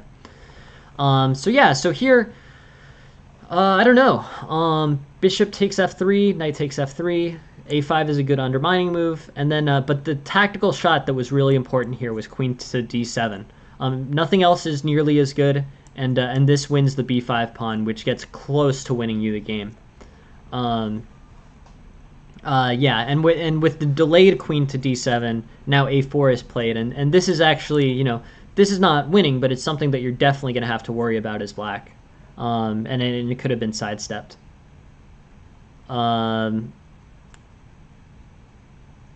Anyways, yeah, that's kind of a bummer. Black had a good position for a lot of this game. I want to slow down because I really do think this game offers some good opportunity for some instructional improvements here. I thought black played really pretty well. Knight takes d4 is a misstep for white. This is not as good as pawn takes d4. Knight takes e4 either way. But after knight takes e4, knight takes c6, pawn takes c6, black's way better. This pawn structure is completely fine, and black has no opportunity to, and white has no opportunity to really cause much trouble here. Bishop f3, threatens this pin. So definitely, I think this is both attention and tactics. Knight f6 is an error. d5 and black is fine. But this bishop can't be allowed to take c6. White misses it anyways. And now we're in a position we can just sort of develop in a healthy way. Okay, cool. Yeah, thanks, Squash. Thank you very much for joining the stream, and yeah, really appreciate having you here. Thank you. Castles, rook e1, c5, and here your biggest improvement is this tactical move, queen d7. Queen e8 actually also probably does the same thing, but this pin on this b5 pawn, allowing it to be taken, is really gets black close to a win. Once a4 b5 happens, it's it's really a different game. Yeah, a4 b5 just got out of control. So in terms of takeaways, allowing bishop takes c6, that's just a mistake. Happens to everyone, but this is actually a tactic that would have really saved you, because the whole problem in this game was a4 b5 got too far advanced and became a way that white could queen. Queen d7 or queen e8 pinned this b5 pawn and shut that down almost immediately. This queen is really in trouble. Basically this queen is really in trouble, and this pawn is done. A queen trade here and a taking of the b5 pawn here will lead to a win for black, or really something very close to a win for black. So that was the move, queen d7. A tactical thing, with enough tactical training, you will see this move, and win this game, basically. White will have very limited chances with just the a-pawn. So queen d7, taking queen b5, and you're in a good place. So that's the idea. 2 improvements there. I think after that, there wasn't really much play. But yeah, definitely watch out for the that bishop pin f3 into c6, and then a better tactical sight pinning that b5 pawn would have won this game for you. Thank you very much for sending this game, Stefan. I really appreciate it. I hope that's helpful. Yeah, tactical vision. The positional stuff all sort of made sense to me. All right, last game of the night. KHMTF, thank you very much for sending this game. And here we are. KHMTF is playing black, and we will have a look. Cool. All right. E4, E5, knight F3, knight C6, bishop B5. Okay, this is an opening I know well. The black side of the Ruy Lopez. Good stuff. This is the exchange Ruy Lopez. I'm surprised we haven't spent more time on this in the stream, but a solid line for both sides. There's some interesting tactics that happen here with bishop to G4, and sometimes H3 is a response to H5, or sometimes H5 is a response to H3 post castling. Some very interesting theory here, one that I actually I know pretty well, and it's interesting stuff. Queen d3 looks almost like a slip. I guess it's not necessarily a slip, but I don't think that's a particularly good move. Awesome, cool. Yeah, thank you very much for joining, Jack Mac, and yeah, really appreciate having you here.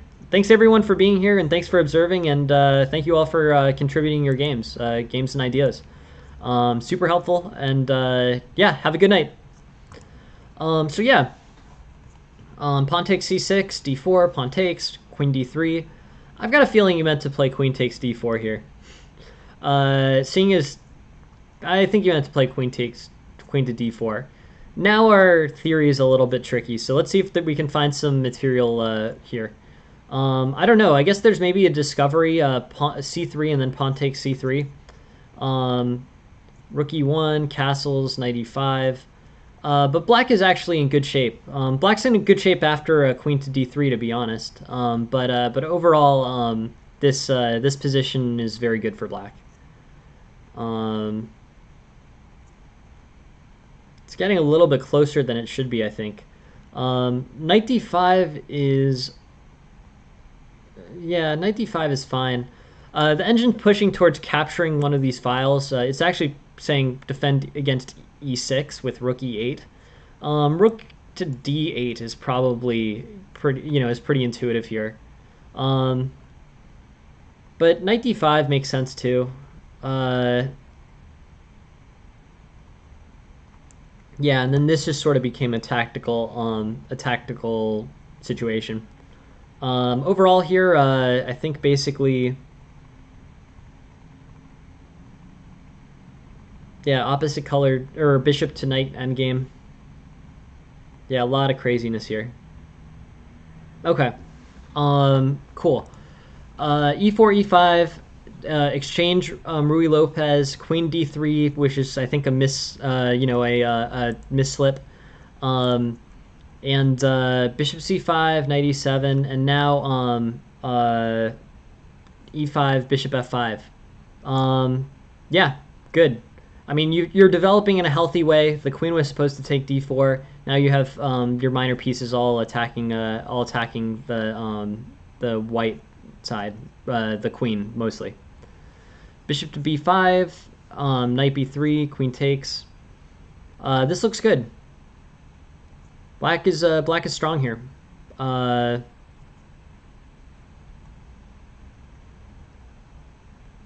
wondering if you could have. So pawn takes e6 was a big improvement here. Pawn takes e6, and then bishop to c3, and black's in pretty good place. Instead, bishop e6, bishop takes a5, e7 gets the bishop to trade off, but it's still sort of equals. I don't know. I'm not 100% sure if there's too many improvements here. They're basically the engine saying inaccuracies, but this doesn't look too terrible. Nice. Okay. Good tactic for black. And now we have an interesting endgame. So black is definitely. I think the most value is going to come from the endgame here. This is all sort of tactical stuff. Queen d3 takes us, so there's not much opening stuff there either. Let's look at this endgame and really figure out how black wins this. Black is up 6.5 pawns here. So this thing really should be decided. This pawn structure is weak. These are not particularly valuable. And if you can trade them, then if you can trade either of them for one of white's pawns, you're going to be in a good place. So I think what you should probably do is like, a4 maybe.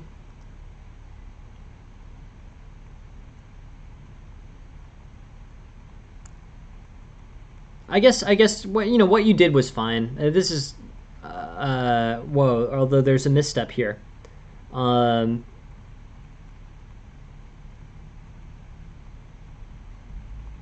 Yeah. Okay. Let's focus on the big issues here, because I think you have enough of a margin that many different strategies are going to work for you. This was the real error. C2 allows king to. So I want to spend this position, then I want to close out the stream. But this is actually really interesting. Black needs to support this pawn with his king. And more importantly than that, he needs to use his king to defend the c1 square. There's no way that this pawn is queening without the control of c1. So here, king a6. I don't know, to be completely honest. I don't play Puzzle Rush that much at this point. I mostly play Puzzle Battle. 30 in 5 minutes. I don't know. I mean, I'd guess probably 1700, but that's a really dated guess by me. Yeah, I wish I could give you a better answer than that. I mean, probably like 1700, but I could be wrong about that.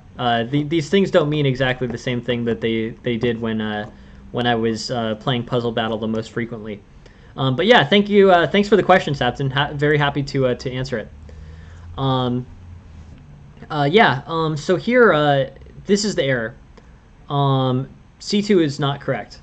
Black can secure the, basically the extremely important c1 square if he plays king a6 and then king a3 and then king b2 here. So king a3 and then anything and then king b2. And black will be able to push this pawn forward. This is necessary. Black must control the c1 pawn, or that c2 pawn is never going to queen. With c2, white can play king 2 d2 and then get into c1, and black doesn't have the pieces required. He doesn't have anything that can threaten on the dark squares, so that king never has to leave king to c1. This overall is I mean, basically here, it's a pretty clear win for black. It's -8. But c2 is an error. You just need to get your king in front of the pawn. This specific case, black doesn't have any ability to knock anything off of the c1 control. So black needs to get control of c1 immediately, and that's the specific reason why the king should get in front of the pawn. The king should get in the front of the pawn in general in pawn endgames, because the king will provide defense for the pawn, like in this case. But this is increased by the fact that there's no dark squared bishop left for black. So basically, if the king doesn't play to a6 and b2, nothing else is going to be able to control c1. So that's the added importance here. So this is a misstep. I mean, basically, moving a pawn forward like this, if it doesn't have, if it's not going to get control of the queening square, is something that helps white. So I think this is a fundamental question. Capture the knight and then take pawn with the king. Yeah, let's go through it.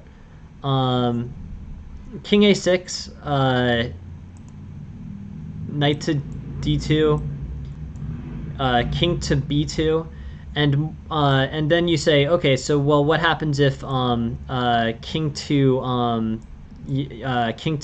like d1? You can just play bishop to f3 and draw the king away on the retake. So basically I'll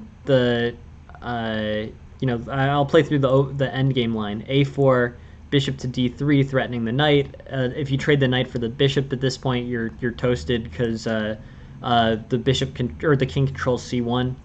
But basically, the bishop can attack the knight on d2 or d3 or e2, which are the only squares that defend c1.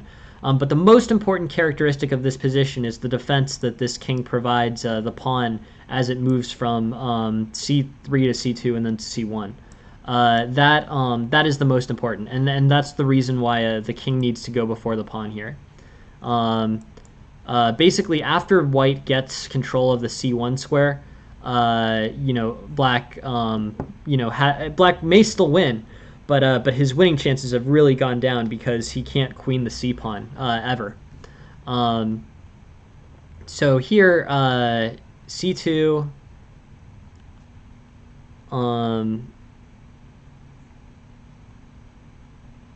Yeah, I mean, luckily enough, the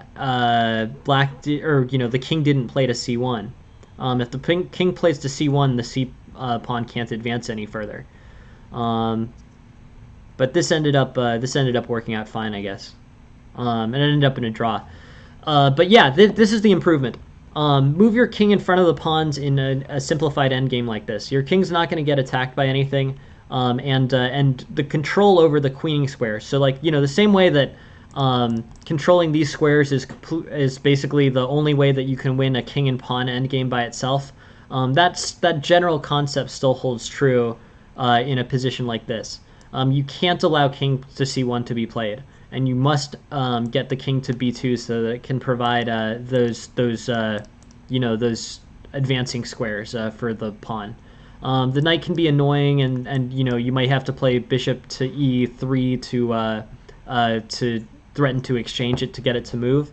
But at the end of the day, you're gonna the best that white can do without getting his king to c1 is trading his knight for this pawn. And you can prevent c1 by playing king a6 here and not overextending the pawn.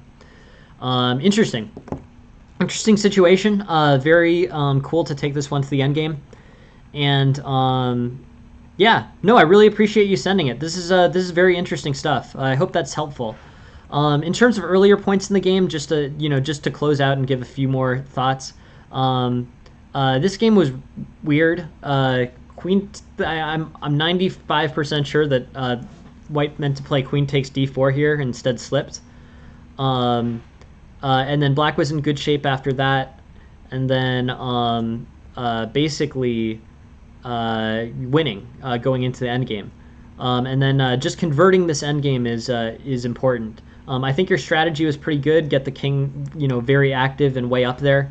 And then just this one error here with king a6 here, and then king a3, and then king b2. You control the squares that move this pawn forward, and then you win because the knight has to trade for the pawn because you control all those squares, and you're in good shape. The game is won. Awesome, really cool game. Unusual opening. Queen d3 I think was a slip, but it came to a very interesting endgame, and I hope that basically king protecting the advancing squares and the queening square for that pawn. That's a general concept that I think is very applicable in a lot of games. So I hope that this idea is helpful. Get this king in front of this pawn. Do not over advance the pawn specifically because it allows this king to c1 where it will never leave, and then otherwise because yeah, so c2, and then basically also just because this helps you control these queening squares. King needs to be kept out of c1 because once it's on c1 you can't get it out with any of your pieces. None of them can threaten a dark square. So yeah, thank you very much, everyone, for coming by. I hope this was helpful. We have another full set of instructions tomorrow. I really just appreciate everyone being here, and I'm glad. Yeah, I'm glad you're here. Please send games if you would like a review, or if you have any ideas for openings. And overall, yeah, it's really great. I really appreciate having you on the stream, and hope to see you again soon. Have a good night, everyone. Thank you very much for being here.